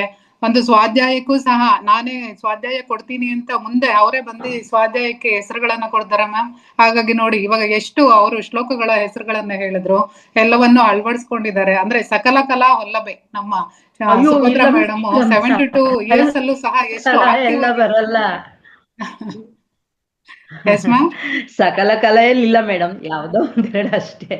ಇರ್ಲಿ ಮ್ಯಾಮ್, ಇರೋದ್ರಲ್ಲೇ ನಾವ್ ಕಲಿಬೇಕು ಅನ್ನೋ ಇದೀವಿ ಆಸೆ ಇದೆ. ಅನ್ಕೊಳ್ಳೋಣ. ಇನ್ನು ಹೆಚ್ಚು ಕಲಿತೀರಾ ನೀವ್ ಈ ವಯಸ್ಸಲ್ಲಿ ಇಷ್ಟು ಆಸಕ್ತಿ ತೋರಿಸ್ತಾ ಇದ್ದೀರಾ ಅಂದ್ರೆ ಇನ್ನು ಕಲಿತಾ ಇರೋದನ್ನು ಕಲಿತೀರಾ. ಕಲಿಬೇಕು ಮೇಡಮ್ ಅಷ್ಟೇ. Yes ma'am. ಮೇಡಮ್ ಇದೇನೆ ಇವಾಗ ಸಕಲ ವಲ್ಲಭ ಅಂತ ಅವ್ರು ಏನ್ ಹೇಳಿದ್ರು, ಅಕ್ಸೆಪ್ಟೆನ್ಸ್ ನೋಡಿ ಬರ್ಲಿಲ್ಲ, ನಿಮ್ ಈ ಸ್ಥಿರತೆ ದೃಢತೆ ಇರ್ಬೇಕು. ನಾನು ಇಷ್ಟು ಕಲ್ತಿದ್ದೀನಲ್ಲ, ಅದಕ್ಕೆ ನಂಗೆ ಲಕ್ಷ್ಮಿ ಮೇಡಮ್ ಹೇಳಿದ್ರು, ಥ್ಯಾಂಕ್ ಯು ಮೇಡಮ್ ಅನ್ಬೇಕು. ನೀವ್ ಅದಕ್ಕೆ deserve ಇದ್ದೀರಾ, ಅದಕ್ಕೆ ಅಂದ್ರೆ ಹೇಳಿದ್ರು ಅಷ್ಟೊಂದು ಮೇಡಮ್. ಇಲ್ವಲ್ಲ ಅನ್ನಿಸ್ತು ಮೇಡಮ್, ಬೇರೆ ಕಲೆಗಳೆಲ್ಲ ನನ್ನಲ್ಲಿ ಇಲ್ವಲ್ಲ. ಬರುತ್ತೆ ಮ್ಯಾಮ್, ಇಷ್ಟು ಬಂದಿದ್ದು ಅಷ್ಟು ಬರಲ್ವಾ? ಬರುತ್ತೆ. ಆಯ್ತು ಇದು ಮೇಡಮ್, ಐದು ನೀವ್ ಏನ್ ಹೇಳಿದ್ರಿ ಅದೇ ಸಕಲ. ಆಯ್ತು ಮೇಡಮ್, ಒಂದಲ್ಲ, ಒಂದಂದ್ರೆ ಅದಲ್ಲ, ಸಕಲ ಅಂದ್ರೆ ಮೋರ್ ದನ್ ಒನ್ ಆಯ್ತು ಮೇಡಮ್, ಅಷ್ಟೇ. ಅದೆಲ್ಲವನ್ನು ನೀವು ಕಲ್ತಿದ್ದೀರಾ ಅಂತ ಹೇಳಿದ್ದು. ಅಕ್ಸೆಪ್ಟೆನ್ಸ್ ಆಯ್ತು ಮಾಡ್ಕೊಳ್ಳಿ. ಮೇಡಮ್, ಸಂತೋಷ. ಶಿವಗಂಗಮ್ಮ ಆಯ್ತು ಮೇಡಮ್, ಮೇಡಮ್ ಅಕ್ಸೆಪ್ಟೆನ್ಸ್ ಕ್ಲಾಸುನು ಎಲ್ಲ ಮಾಡಿದೀನಿ ಮೇಡಮ್. ಗೀತಾ ಜ್ಞಾನ ಯೋಗ ಅನ್ನೋ ಕ್ಲಾಸ್ಗೆ ಹೋಗ್ಬಿಟ್ಟು, ನೀವು ಕೇಳಿದ್ದೀರಾ, ಅದು ವಿನುತಾ ಶ್ರೀನಿವಾಸ್ ಅನ್ನೋರು ಮಾಡ್ತಾ ಇದ್ರು. ಎಲ್ಲ ಕರ್ಮಯೋಗದ ಬಗ್ಗೆನೇ ಅಕ್ಸೆಪ್ಟೆನ್ಸ್ ಕ್ಲಾಸು ಇದೆಲ್ಲ ಇತ್ತು, ಹೋಗಿದ್ದೀನಿ. ಅದು ಆಗಿದೆ ಮೇಡಮ್. ಅದೇ ಏನ್ ಬಂದ್ರು ಕಲಿಬೇಕು, ಹೋಗ್ಬೇಕು, ನೋಡ್ಬೇಕು. ಲಕ್ಷ್ಮಿ ಮೇಡಮ್, ನೀವು ಪ್ಲಾನ್ ಮಾಡಿ ನಿಮ್ಮ ಕಾರ್ಯಕ್ರಮದಲ್ಲಿ ಝೂಮ್ ನಲ್ಲೇನೆ ಒಂದೊಂದ್ ದಿನ ಶ್ಲೋಕಗಳು ಇದನ್ನೆಲ್ಲ ನೀವು ಇಡ್ತಾ ಬನ್ನಿ ಮೇಡಮ್. ಶನಿವಾರ ಇಡ್ತೀವಿ ಮೇಡಮ್ ನಾವು. ಶನಿವಾರ ಅಂದ್ರೆ ಅವರಲ್ಲಿ ಏನ್ ಕಲೆಗಳಿದೆ ಅದಕ್ಕೋಸ್ಕರನೇ ನಾವು ಅಂದ್ರೆ ತುಂಬಾ ದಿವಸದಿಂದ ಇಟ್ಕೊಂಡ್ ಬಂದಿದ್ದೀವಿ ಮೇಡಮ್. ಶನಿವಾರ ಅವರಲ್ಲಿ ಏನ್ ಪ್ರತಿಭೆ ಇದೆ ಅದನ್ನ ತೋರಿಸ್ಬೋದು ವೇದಿಕೆನಲ್ಲಿ. ವಿಶೇಷ ಸಂಚಿಕೆ ಅಂತಾನೆ ಶನಿವಾರ ಬಿಟ್ಬಿಟ್ಟಿದೀವಿ ನಾವು. ಅವ್ರಿಗೆ ಏನಾದ್ರೂ ಅಲ್ಲ, ಇವಾಗ ಒಂದು ಮೋನ ಆಕ್ಟಿಂಗ್ ಮಾಡ್ತಾರೆ, ಒಂದು ಹಾಸ್ಯ ಹೇಳ್ತಾರೆ, ಒಂದು ಹಾಡು ಹೇಳ್ತಾರೆ, ಇದೆಲ್ಲ ಇದೆ. ಇದು ಕಲ್ಚರಲ್ ಆಕ್ಟಿವಿಟಿ, ಸಾಂಸ್ಕೃತಿಕ ಕಾರ್ಯಕ್ರಮ. ವಾರಕ್ಕೊಂದ್ಸಲ ಆನಂದೋ ಬ್ರಹ್ಮ ಮಾಡ್ತಾ ಇದ್ದೀರಾ, ಇದು ಮಾಡೋದು ಗುಡ್ ನೋಡಿ. ಇದು ಬಂದಾಗ ಇದು ಚೆನ್ನಾಗ್ ಮಾಡ್ತಾ ಇದ್ದೀರಾ ಮೇಡಮ್. ವಿಷಯಾನಂದ ಅಂದ್ರೆ ಏನೋ ಒಂದು ವಿಷಯ ತಿಳ್ಕೊಂತೀವಿ, ಖುಷಿ ಪಡ್ತೀವಿ. ಭಜನಾನಂದ ಅಂದ್ರೆ ಏನೋ ಒಂದು ಭಜನೆ ಮಾಡ್ತೀವಿ, ಶ್ಲೋಕ ಮಾಡ್ತೀವಿ, ಆನಂದ ತಗೊಂತೀವಿ. ಇದು ಆತ್ಮ ಅಂದ್ರೆ ಎಲ್ಲಾನು ನೋಡಿ ನೋಡಿ ನಾವು ಆತ್ಮ ಪರಬ್ರಹ್ಮರು ಅಂತ ಅನ್ಕೊಂತೀವಿ. ಆನಂದೋ ಬ್ರಹ್ಮ 4ನೇದು ಆನಂದ ಬ್ರಹ್ಮ ಆ ಒಂದು ಸ್ಥಿತಿಗೆ ನಾವು ಹೋಗ್ಬೇಕು ಅಂದ್ರೆ ನಮ್ಮಲ್ಲಿ ಅಣುಹಣ ಕಣ ಕಣಗಳಲ್ಲೂ ಕೂಡ ಆತ್ಮ ಇದೆ. ಆ ಸ್ಥಿತಿ ಯಾವಾಗ ನಾವು ತಲುಪ್ತೀವಿ ಅಂದ್ರೆ ಇವಾಗ ಶನಿವಾರ ನೀವು ಮಾಡ್ತಾ ಇದ್ದೀರಲ್ಲ, ಆ ಕಾರ್ಯಕ್ರಮದಿಂದ ನೀವು ಆ ಸ್ಥಿತಿನ ತಲುಪ್ತೀವಿ. ಎಸ್ ಮ್ಯಾಮ್, ಅವರಲ್ಲಿ ಏನ್ ಕಲೆ ಇದೆ ಅದನ್ನ ಪ್ರದರ್ಶನ ಮಾಡ್ಬೋದು. ನಾವ್ ಇಂಥದೇ ಅಂತ ಏನು ಹೇಳಲ್ಲ, ಎಲ್ಲ ಅಂದ್ರೆ ಶನಿವಾರ ವಿಶೇಷ ಸಂಚಿಕೆ ಅಂತಲೇ ಬಿಡ್ತೀವಿ ಮ್ಯಾಮ್. ಧ್ಯಾನ ಮಾತ್ರ ಅರ್ಧ ಗಂಟೆ ಇರುತ್ತೆ, ಇನ್ 1.5 hour ಪ್ಲೀಸ್ ಅವ್ರದಕ್ಕೇನೆ ಕೊಡ್ತೀವಿ ಮ್ಯಾಮ್ ನಾವು. ಎಸ್, ಇದು ಆನಂದ ಬ್ರಹ್ಮ. ಈ ಆನಂದ ಬ್ರಹ್ಮನ ನೀವೆಲ್ಲ ಮಾಡ್ತಾ ಇದ್ದೀವಿ. ಆನಂದ ಬ್ರಹ್ಮವಾಗಿರ್ಬೇಕು ಪ್ರತಿ ಕ್ಷಣ ಕ್ಷಣನು ಅನ್ನೋದು ಇದು ಸಾಂಸ್ಕೃತಿಕ ಕಾರ್ಯಕ್ರಮ ಏನ್ ಮಾಡ್ತಿದ್ದಾರೆ, ಅದು ಸೂಪರ್. ಆನಂದ ಬ್ರಹ್ಮ ಆ ಸ್ಥಿತಿಗೆ ನೀವೆಲ್ಲ ತಲುಪ್ತೀರಾ ಮಾಸ್ಟರ್ಸ್, ಖಂಡಿತ. ಮಾಸ್ಟರ್ಸ್ ಎಲ್ರಿಗೂ ಸಹ ಒಂದು ವಿಶೇಷ ಸೂಚನೆ, ಇವತ್ತಿನಿಂದ 9 ಗಂಟೆಯ ತರಗತಿ ಪ್ರಾರಂಭ, ಅಂದ್ರೆ 5ನೇ ಮಂಡಲದ ಮೊದಲನೇ ದಿನ ಇವತ್ತಿನಿಂದ ಪ್ರಾರಂಭ ಆಗ್ತಾ ಇದೆ ಮಾಸ್ಟರ್ಸ್. ರಾತ್ರಿ 9 ಗಂಟೆ ಕ್ಲಾಸ್. ಇವತ್ತಿಂದ 15 ದಿವಸಗಳಿಂದ ಕಾರ್ಯಕ್ರಮ ಇರ್ಲಿಲ್ಲ, ಇವತ್ತಿನಿಂದ ಪ್ರಾರಂಭ ಆಗ್ತಾ ಇದೆ. ಎಲ್ರೂ ಸಹ ಆ 9 ಗಂಟೆ ತರಗತಿನಲ್ಲಿ ಹೆಚ್ಚಿನ ಸಂಖ್ಯೆಯಲ್ಲಿ ಎಲ್ರೂ ಸಹ ಭಾಗಿಯಾಗೋಣ ಮಾಸ್ಟರ್ಸ್. ಇವತ್ತಿನಿಂದ ಪ್ರಾರಂಭ ಆಗ್ತಾ ಇದೆ, ಯಾರು ಸಹ ಮಿಸ್ ಮಾಡ್ಕೊಳ್ದೆ ಕಾರ್ಯಕ್ರಮಕ್ಕೆ ಭಾಗಿಯಾಗಿ ಮಾಸ್ಟರ್ಸ್. ಶಿವಗಂಗಮ್ಮ ಮೇಡಮ್. ನಮಸ್ತೆ. ನಮಸ್ತೆ ಮ್ಯಾಮ್. ನಮಸ್ತೆ ಲಕ್ಷ್ಮಿ ಮ್ಯಾಮ್. ನಮಸ್ತೆ ಮೇಡಮ್. ತುಂಬಾ ದಿವಸ ನಾವು ನೀವು ಮೀಟ್ ಆಗಿ ಗೌರಿಬಿದ್ನೂರು ಮೈಸೂರು ಕಾರ್ಯಕ್ರಮದಲ್ಲಿ. ಎಸ್, ಹೌದು. ಮರ್ತಿದ್ದೀರಾ ಮೇಡಮ್? ಇಲ್ಲ ಮೇಡಮ್, ನೆನ್ಪಾಯ್ತು. ಆಯ್ತು ಮೇಡಮ್. ನೀವು ಥೈರಾಯ್ಡ್ ಬಗ್ಗೆ ಹೇಳಿದ್ರಿ. ನನ್ಗೂ ಕೂಡ ಟೆಸ್ಟ್ ಮಾಡಿಸ್ದಾಗೆಲ್ಲ ಥೈರಾಯ್ಡ್ ಬಾರ್ಡ್ರಲ್ ಇದೆ ಅಂತ ಹೇಳಿದ್ರು. ನಾನು ಅದೇನು ತಲೆನೇ ಕೆಡ್ಸ್ಕೊಂಡಿಲ್ಲ. ಅಷ್ಟೊತ್ತಿಗೆ ಧ್ಯಾನಕ್ ಬಂದ್ಬಿಟ್ಟೆ. ನನ್ಗೇನು ಇಲ್ಲ ಅನ್ಕೊಂಡ್ಬಿಟ್ಟು ಅದ್ರ ಬಗ್ಗೆ ತಲೆನೇ ಕೆಡ್ಸ್ಕೊಂಡಿಲ್ಲ ಮೇಡಮ್. ಬಾರ್ಡ್ರಲ್ ಇದೆ, ಮಾತ್ರೆ ತಗೋಬೇಕು ಹೇಳ್ತಾ ಇದ್ರು, ತಲೆ ಕೆಡ್ಸ್ಕೊಂಡಿಲ್ಲ. ಏನು ಆಗಿ ಇಲ್ಲ, ಚೆನ್ನಾಗಿದ್ದೀನಿ. ಧ್ಯಾನ ಮಾಡೋದ್ರಿಂದ ಎಲ್ಲ ಒಂದೊಂದೇ ಕಳ್ಕೊಂತ ಬರ್ತಾ ಇದೀವಿ ಮೇಡಮ್. ನಮ್ಗಿಷ್ಟು ಒಂದು ಧ್ಯಾನ ಜ್ಞಾನ ಸಿಕ್ಕಿದ್ಮೇಲೆ ಅದಕ್ಕೆಲ್ಲ ಯಾಕೆ ಮೇಡಮ್ ತಲೆ ಕೆಡ್ಸ್ಕೋಬೇಕು? ಅದೆಲ್ಲ ಒಂದ್ ಸಮಸ್ಯೆನೇ ಅಲ್ಲ ನಮ್ಗೆ. ಮೇಡಮ್, ಧ್ಯಾನದ ಜೊತೆ ಇನ್ನೆಲ್ಲ ಏನೇನ್ ಮಾಡ್ಬೇಕು ಅನ್ನೋದು ಇದೆಯಲ್ಲ, ಅದು ಫಾಲೋ ಮಾಡಿ ಚೆನ್ನಾಗಿ. ಮೇಡಮ್ ನಿಮ್ದು ವಾಯ್ಸ್ ಬರ್ತಾ ಇಲ್ಲ ಶಿವಗಂಗಾ ಮೇಡಮ್. ಜ್ಞಾನ ವಿಡಿಯೋ ಆಫ್ ಮಾಡ್ಕೊಳ್ಳಿ ಮೇಡಮ್. ವಿಡಿಯೋ ಆಫ್ ಮಾಡ್ಕೊಂಡು ಮಾತಾಡಿ ಶಿವಗಂಗಾ ಮೇಡಮ್. ನಿಮ್ದು ಸ್ಟ್ರಕ್ ಆಗ್ತಾ ಇದೆ ವಾಯ್ಸ್. ಇಂಟರ್ನೆಟ್ ಲೋ ಆಗಿದೆ, ವಿಡಿಯೋ ಆಫ್ ಮಾಡಿ ಮಾತಾಡಿ, ಚೆನ್ನಾಗಿ ಕೇಳಿಸುತ್ತೆ. ಮಾತಾಡಿ ಅಮ್ಮ.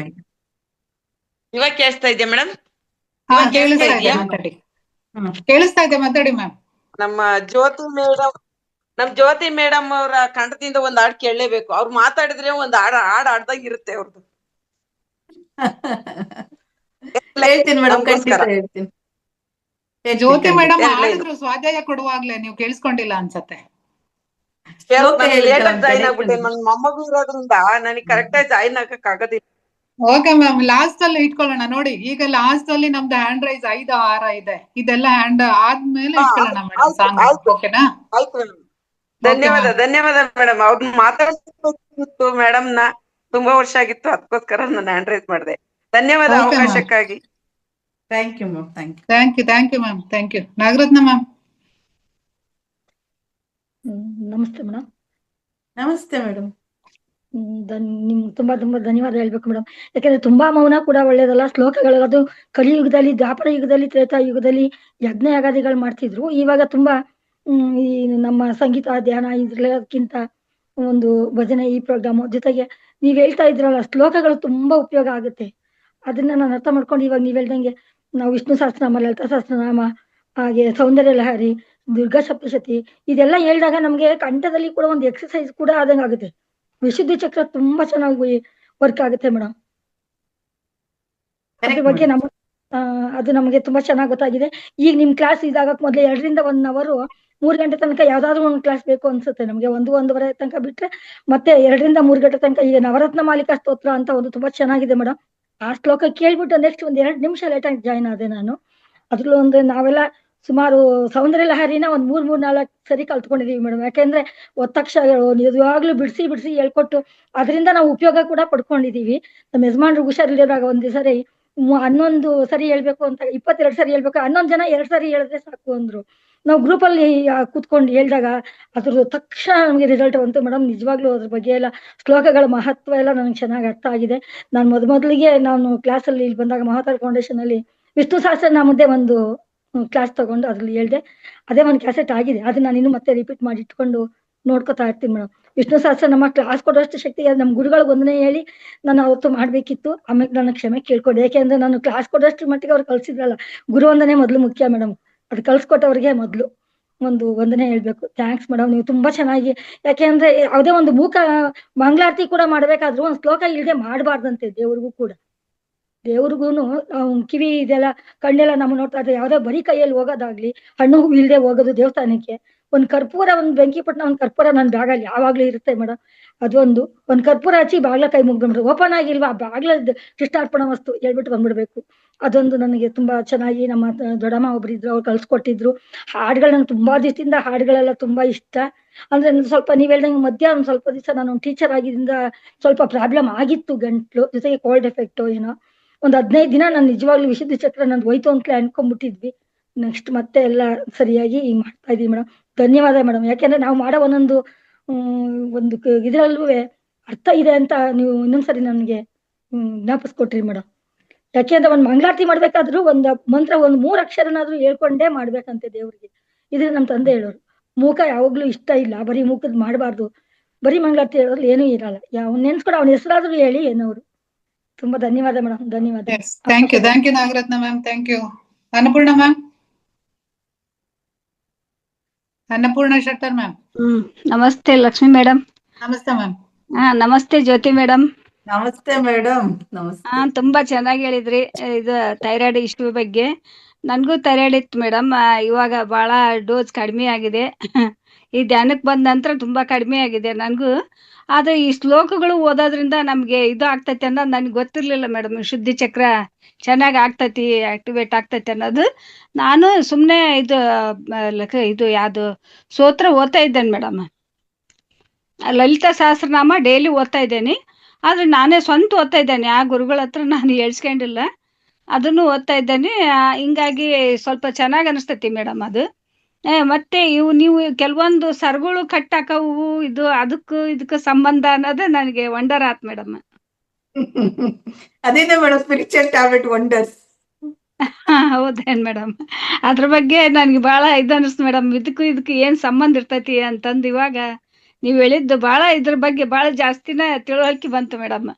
ಅಂದ್ರೆ ಇವೆಲ್ಲ ಸ್ತೋತ್ರಗಳು ಹೇಳೋದ್ರಿಂದ ನಮ್ದು ವಿಶುದ್ಧಿ ಚಕ್ರ ಇದಾಗ್ತೈತಿ ಅಂತಂದು ಅದಕ್ಕೆ ನಮ್ಮ ಇದ್ರಾಗ ವೇದಿಕೆಯಲ್ಲಿ ಇಟ್ಟಿದಾರ ಮೇಡಮ್. ಶನಿವಾರಕ್ಕೊಮ್ಮೆಟ್ ಹಾಡೋದೆಲ್ಲ ವಿಶುದ್ಧಿ ಚಕ್ರ ಕ್ಲಿಯರ್ ಆಗ್ತೈತಿ ಅನ್ನೋದಕ್ಕ ಇಟ್ಟಾರ ನಮ್ ಸರ್. ಎಲ್ಲ ಚೆನ್ನಾಗಿ ಹೇಳಿದ್ರಿ ಮೇಡಮ್, ಬಹಳ ಚೆನ್ನಾಗಿ ಹೇಳಿದ್ರಿ. ನಮ್ದು ಥೈರಾಯ್ಡ್ ಇಂದ ಕೂದಲ ಉದ್ರೋದು, ವೀಕ್ ಆಗೋದು ಅವೆಲ್ಲ ಸಿಂಪ್ಟಮ್ಸ್ ಹೌದು ಮೇಡಮ್ ನೀವ್ ಹೇಳಿದ್ದು. ಇನ್ನೂ ಏನೋ ಜಾಸ್ತಿನೇ ಹೇಳಿದ್ರಿ ನೀವು, ಅವೆಲ್ಲ ನಮ್ಗೆ ಗೊತ್ತಿರ್ಲಿಲ್ಲ, ಇವಾಗ ಗೊತ್ತಾಯ್ತು. ಚೆನ್ನಾಗಿ ಹೇಳಿದ್ರಿ madam. Thank you Annapurna ma'am. Thank you madam. Thank you ma'am. Shyamala ma'am. ನಮಸ್ತೆ ಮೇಡಮ್. ನಮಸ್ತೆ ಜ್ಯೋತಿ ಮೇಡಮ್. ನಮಸ್ತೆ. ತುಂಬಾ ಚೆನ್ನಾಗಿ ಹೇಳಿದ್ರಿ. ನಾನು ವಿಷ್ಣು ಸಹಸ್ರನಾಮ, ಲಲಿತಾ ಸಹಸ್ರನಾಮ, ಮತ್ತೆ ದಿನ ಯಾವ್ಯಾವ ದೇವ್ರದ್ದು ದಿನ ಒಂದೊಂದು ಅಷ್ಟೋತ್ತರ, ರಾಮರಕ್ಷಾ ಸ್ತೋತ್ರ ಎಲ್ಲ ಹೇಳ್ತೀನಿ ಮೇಡಮ್. ಸೂಪರ್ ಥೈರಾಯ್ಡ್ ಏನಿಲ್ಲ, ಆದ್ರೂ ದೇವ್ರದ್ದೆಲ್ಲ ಹೇಳ್ತೀನಿ. ಥೈರಾಯ್ಡ್ ಇರೋರೇ ಹೇಳ್ಬೇಕಂತ ಏನು ಇಲ್ಲ ಮೇಡಮ್. ಥೈರಾಯ್ಡ್ ಇರೋರೇ ಹೇಳ್ಬೇಕಂತ ಹೇಳಿದ್ರೆ ಎಲ್ರೂ ಸಹ ಅಂದ್ರೆ ವಿಶುದ್ಧಿ ಚಕ್ರವನ್ನ ಚೆನ್ನಾಗಿ ಆಕ್ಟಿವೇಟ್ ಮಾಡ್ಕೊಂಡು ಆರೋಗ್ಯವಾಗಿ ಇರಬಹುದು. ಥೈರಾಯ್ಡ್ ಬರ್ದೇ ಇರೋ ತರನು ಮಾಡ್ಕೋಬಹುದು. ಮೊದ್ಲೆಲ್ಲ ಹೇಳುವಾಗ ಹಾಡೇನಾರ ಹೇಳುವಾಗ ಕುತ್ತಿಗೆ ಇಲ್ಲೆಲ್ಲ ಒಂದೊಂದ್ ತರ ಆಗ್ತಿತ್ತು, ಈಗ ಅಷ್ಟೇನ್ ಆಗಲ್ಲ, ಈಗ ಅಡ್ಡಿಲ್ಲ. Very good madam, very good. Super ma'am. Super. Thank you. Thank you ma'am. Thank you ma'am. Manjunath sir, unmute ಮಾಡ್ಕೊಳ್ಳಿ ಸರ್.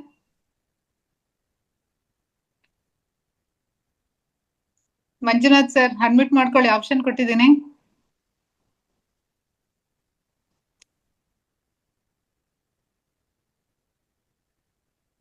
ನಮಸ್ತೆ ಮಂಜುನಾಥ್ ಸರ್,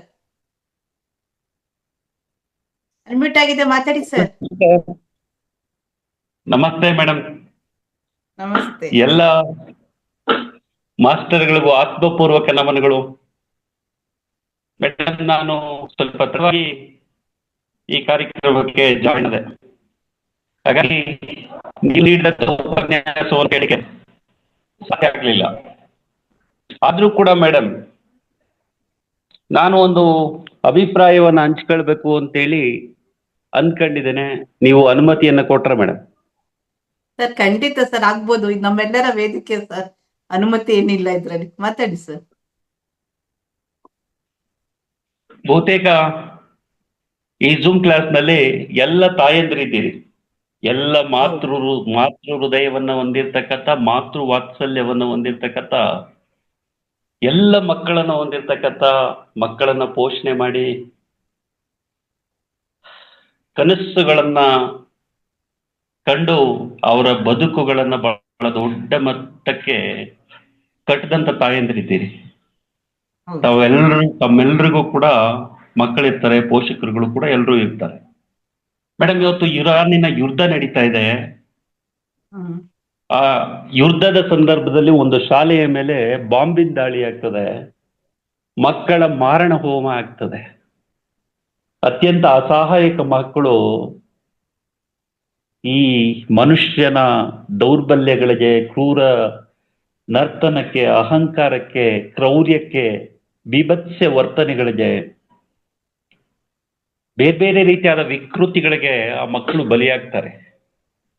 ಹಾಗಾಗಿ ಕವಿಯೊಬ್ಬರು ಈ ಯುದ್ಧಕ್ಕೆ ಸಂಬಂಧಪಟ್ಟಂಗೆ, ಇರಾನ್ ಯುದ್ಧಕ್ಕೆ ಸಂಬಂಧಪಟ್ಟಂಗೆ ಒಂದು ಕವಿತೆಯನ್ನ ಬರೀತಾರೆ. ಅದನ್ನ ನಾನು ಓದ್ಬೇಕು ಅಂತ ಅನ್ಕೊಂಡಿದ್ದೀನಿ ಮೇಡಮ್. ಏ ಯುದ್ಧ, ಇರಾನ್ ಕಂದಮ್ಮನ ಸ್ಕೂಲ್ ಬ್ಯಾಗ್. ಅಯ್ಯೋ, ಇದು ಶಾಲೆಗೆ ಕೊಂಡೊಯ್ದ ನನ್ನ ಕಂದನದೇ ರಕ್ತ ಸಿಕ್ತ ಸ್ಕೂಲ್ ಬ್ಯಾಗು. ಅವನದೇ ಈ ನೆತ್ತರ ಗುರುತುಗಳು, ರಕ್ತ ಪಿಪಾಸು ಸಾಮ್ರಾಜ್ಯಶಾಹಿಗಳ ಮೆದುಳಿಗೂ ಹೃದಯಗಳಿಗೂ ಅಂಟಿದೆಯಾ ಎಂದು ಅವರ ಎದೆ ಮೆದುಳುಗಳ ಬಗೆದು ನೋಡಬೇಕು. ನನ್ನ ಬಳಿಯೂ ಅಂತಹ ಅರಿತ ಕತ್ತಿ ಇಲ್ಲ, ಲೇಖನಿಯೂ ಮೊಂಡಾಗಿದೆ. ನನ್ನೆದೆಯೇನೋ ಕತ್ತರಿಸಿ ತುರ್ತು ನಿಗಾ ಘಟಕದಲ್ಲಿ ಇಡಲಾಗಿದೆ. ಈ ಆಳಾದ ಸುದ್ದಿ ವಾಹಿನಿಗಳು ಒಂದೇ ಸಮ ಬಿತ್ತರಿಸಿ ಬೊಬ್ಬಿರಿಯುತ್ತಿವೆ ಸತ್ತ ಮಕ್ಕಳ ಸುದ್ದಿಯನ್ನು, ಸಿಹಿ ಸುದ್ದಿಯಂತೆ. ಅಮೆರಿಕ, ಇಸ್ರೇಲ್ಗಳ ಅಧ್ಯಕ್ಷರ ಬಿರಿಯಾನಿ ಪಾರ್ಟಿಗೆ ಎಳೆಕಂದಮ್ಮಗಳ ಮೃದು ಕಂಡಗಳೇ ಬಲುಯಿತವಂತೆ. ಕಣ್ಣೆದುರೇ ಕರುಳ ಕುಡಿಗಳ ಕಳೆದುಕೊಂಡು ಗೋಳಿಡುವ ತಾಯಂದಿರ ಕಣ್ಣೀರಲ್ಲೇ ಕುದಿಸಿದರೆ ಬಲು ರುಚಿಯಂತೆ ಇರಾನಿನ ಬಾಸುಮತಿ ಅಕ್ಕಿಯ ಬಿರಿಯಾನಿ. ಅಮೆರಿಕದ ಅಧ್ಯಕ್ಷ ಟ್ರಂಪ್ನ ತಟ್ಟೆಗೆ ಮಾಡಿ ಬಡಿಸಿದ್ದಾರಂತೆ. ಸರ್ವಾಧಿಕಾರಿ ಖಮೇನಿಯ ಬಿಸಿ ನೆತ್ತರಾರದ ಬಿಸ್ಮಿಲ್ಲಾ ಮಾಡಿದ ತಾಜಾ ಎಣದ ಸ್ಪೈಸಿ ಕಬಾಬಿನ ತುಕಡ.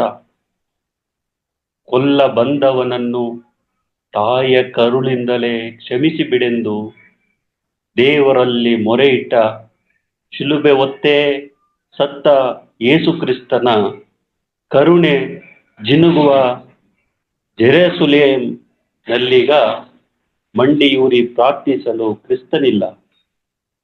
ಬದಲಿಗೆ ಕೊಂದವರನ್ನ ಮಂಡಿಯೂರಿ ಶಪಿಸುತ್ತಿರುವ ಶಿಯಾಗಳ, ಸುನ್ನಿಗಳ ಎದೆಯಾದ್ರಲ ಇಲಿಲ್ಲಾಯಿಗಳ ನಿತಾಂತ ಮೊಳಗು ಒಂದೇ ಸಮ. ಭೇದವಿಲ್ಲದೆ ಸುಡುವ ಉರಿ ಬಿಸಿಲದಗೆ ಎಳೆ ಕಂದಮ್ಮಗಳ ಎಣ ಸುಡುವ ಚಿತಾಗ್ನಿ ಹೋಗೆ. ಈ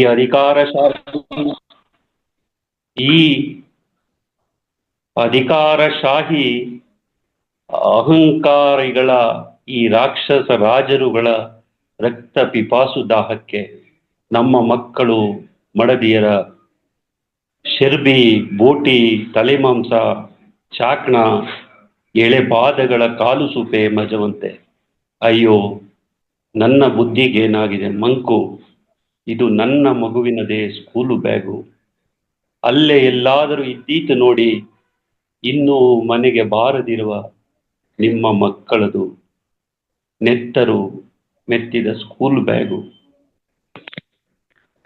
ಇದು ಇರಾನ್ ಯುದ್ಧಕ್ಕೆ ಸಂಬಂಧಪಟ್ಟಂತೆ ಕವಿಯೊಬ್ಬರು ಇತ್ತೀಚೆಗೆ ರಚನೆ ಮಾಡಿದಂತ ಒಂದು ಕವಿತೆ ಮೇಡಮ್. ಬಹುತೇಕ ಇದು ತಮ್ಮೆಲ್ಲರಿಗೂ ಕೂಡ ಅರ್ಥ ಆಗಿದೆ, ವಿಶ್ಲೇಷಣೆ ಮಾಡುವುದು ಬೇಡ ಅಂತ ನಾನು ಅನ್ಕೊಂಡಿದ್ದೀನಿ.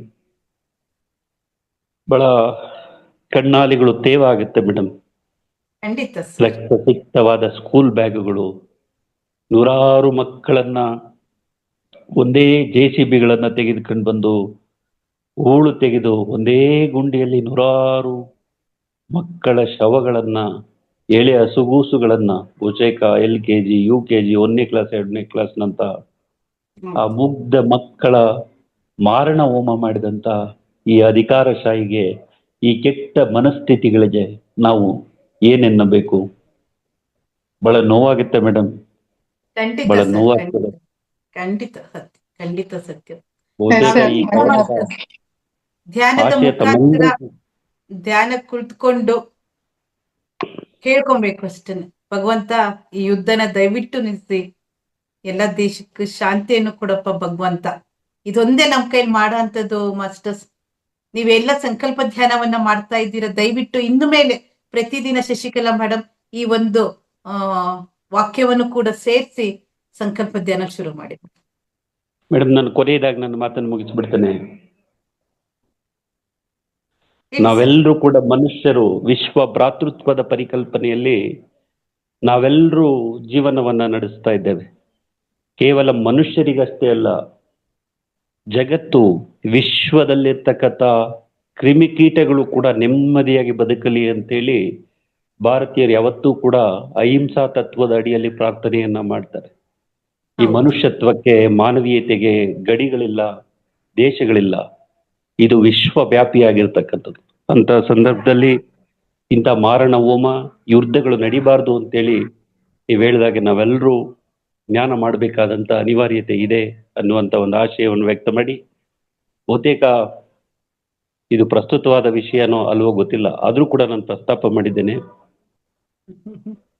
ಪ್ರಸ್ತಾಪ ಮಾಡ್ಲಿಕ್ಕೆ ಅವಕಾಶ ಮಾಡಿಕೊಟ್ಟಂತ ಎಲ್ಲ ಮಾಸ್ಟರ್ಗಳಿಗೂ ನಾನು ಧನ್ಯವಾದಗಳನ್ನು ಹೇಳಿ ನನ್ನ ಮಾತಿಗೆ ವಿರಾಮ ಕೊಡ್ತೇನೆ. ಧನ್ಯವಾದಗಳು ಮೇಡಮ್. ಧನ್ಯವಾದಗಳು sir. Thank you so much.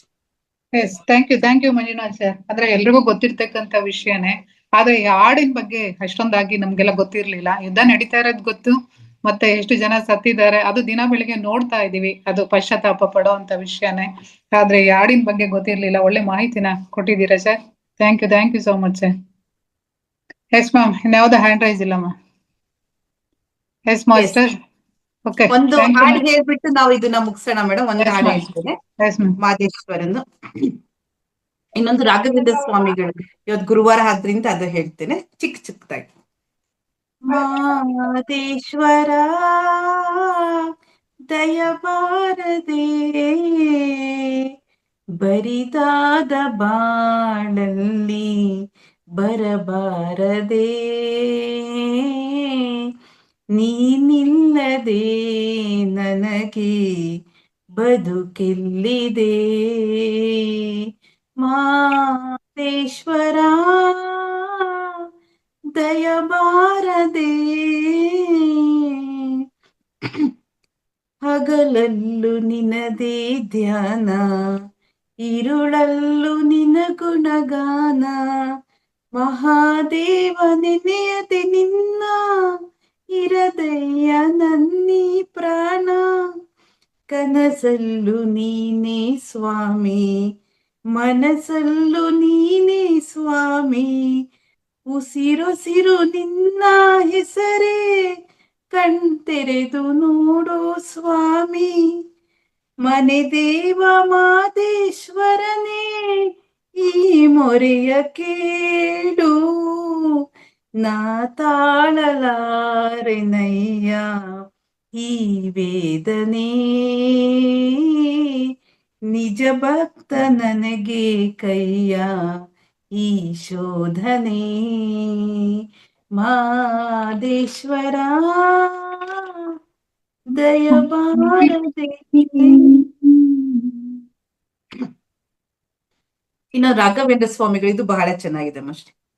ಭೂಮಿಯು ಬಿರಿಯಲಿ ಗಗನವು ನಡುಗಲಿ, ಭೂಮಿಯು ಬಿರಿಯಲಿ ಗಗನವು ಮೀನುಗಳಿ ಸಾಗರ ಕೆರಳಲಿ ಗಿರಿಗಳು ಉರುಳಲಿ ಬಿಡೆನು ನಿನ್ನ ಪಾದ ಬಿಡೆನು ನಿನ್ನ ಪಾದ ಬಿಡೆನು ನಿನ್ನ ಪಾದ ಗುರುವೇ ಬಿಡೆನು ನಿನ್ನ ಪಾದ ಪತಿಯ ಪ್ರಾಣವನ್ನು ಉಳಿಸುವ ತನಕ ಅಂಧಕಾರವನ್ನು ಅಳಿಸುವ ತನಕ ಬಿಡೆನು ನಿನ್ನ ಪಾದ ನಿನ್ನ ನಾಮವೇದ ಬಿಡೆನು ನಿನ್ನ ಪಾದ ಗುರುವೇ ಬಿಡೆನು ನಿನ್ನ ಪಾದ. Yes madam, thank you ma'am. Super ma'am, super. ನಮ್ ಶಿವಗಂಗಾ ಮೇಡಮ್ ಅವರ ಆಸೆ ಜ್ಯೋತಿ ಮೇಡಮ್ ಪೂರೈಸಿದ್ದಾರೆ ಅಂತ ಹೇಳ್ತೀನಿ ma'am. Yes, thank you ma'am. Super super song ma'am. ಅದ್ಭುತವಾದಂತಹ ಧ್ವನಿ ma'am. Thank you ma'am. Thank you so much ma'am. ಇದೇ ತರ ನಮ್ಮ ವೇದಿಕೆನಲ್ಲಿ ನಿಮ್ದು ಹೆಚ್ಚು ಹೆಚ್ಚು ತರಗತಿಗಳು ಮೂಡಿ ಬರ್ತಾ ಇರ್ಲಿ ಅಂತ ಕೇಳ್ಕೊಂತೀನಿ ಮ್ಯಾಮ್. Thank you ma'am. ನಾವು ಯಾವಾಗ ಕೇಳಿದ್ರು ಸಹ ನಾನ್ ರೆಡಿ ಅಂತ ಹೇಳ್ತಾರೆ ನಮ್ ಜ್ಯೋತಿ ಮ್ಯಾಮ್. ಶನಿವಾರ ಭಾನುವಾರ 2 ದಿವಸ ಬಿಟ್ಟು ಯಾವಾಗನ ಹಾಕೊಡಿ ಮ್ಯಾಮ್, ನಾನ್ ರೆಡಿ ಇರ್ತೀನಿ ಅಂತ ಹೇಳೋಂತ ಒಂದು ಅದ್ಭುತವಾದಂತಹ ಮಾಸ್ಟರ್ ನಮ್ಮ ಜ್ಯೋತಿ ಮ್ಯಾಮ್. ನಮ್ಮೆಲ್ಲರ ಪರವಾಗಿ ಇವರಿಗೊಂದು ಇವರ ಸಾಂಗ್ಗೆ ಮತ್ತೆ ಇವರ ಸ್ವಾಧ್ಯಾಯಕ್ಕೆ ಒಂದು ದೊಡ್ಡ ಚಪ್ಪಾಳೆಯನ್ನ ಕೊಡೋಣ ಮಾಸ್ಟರ್ಸ್.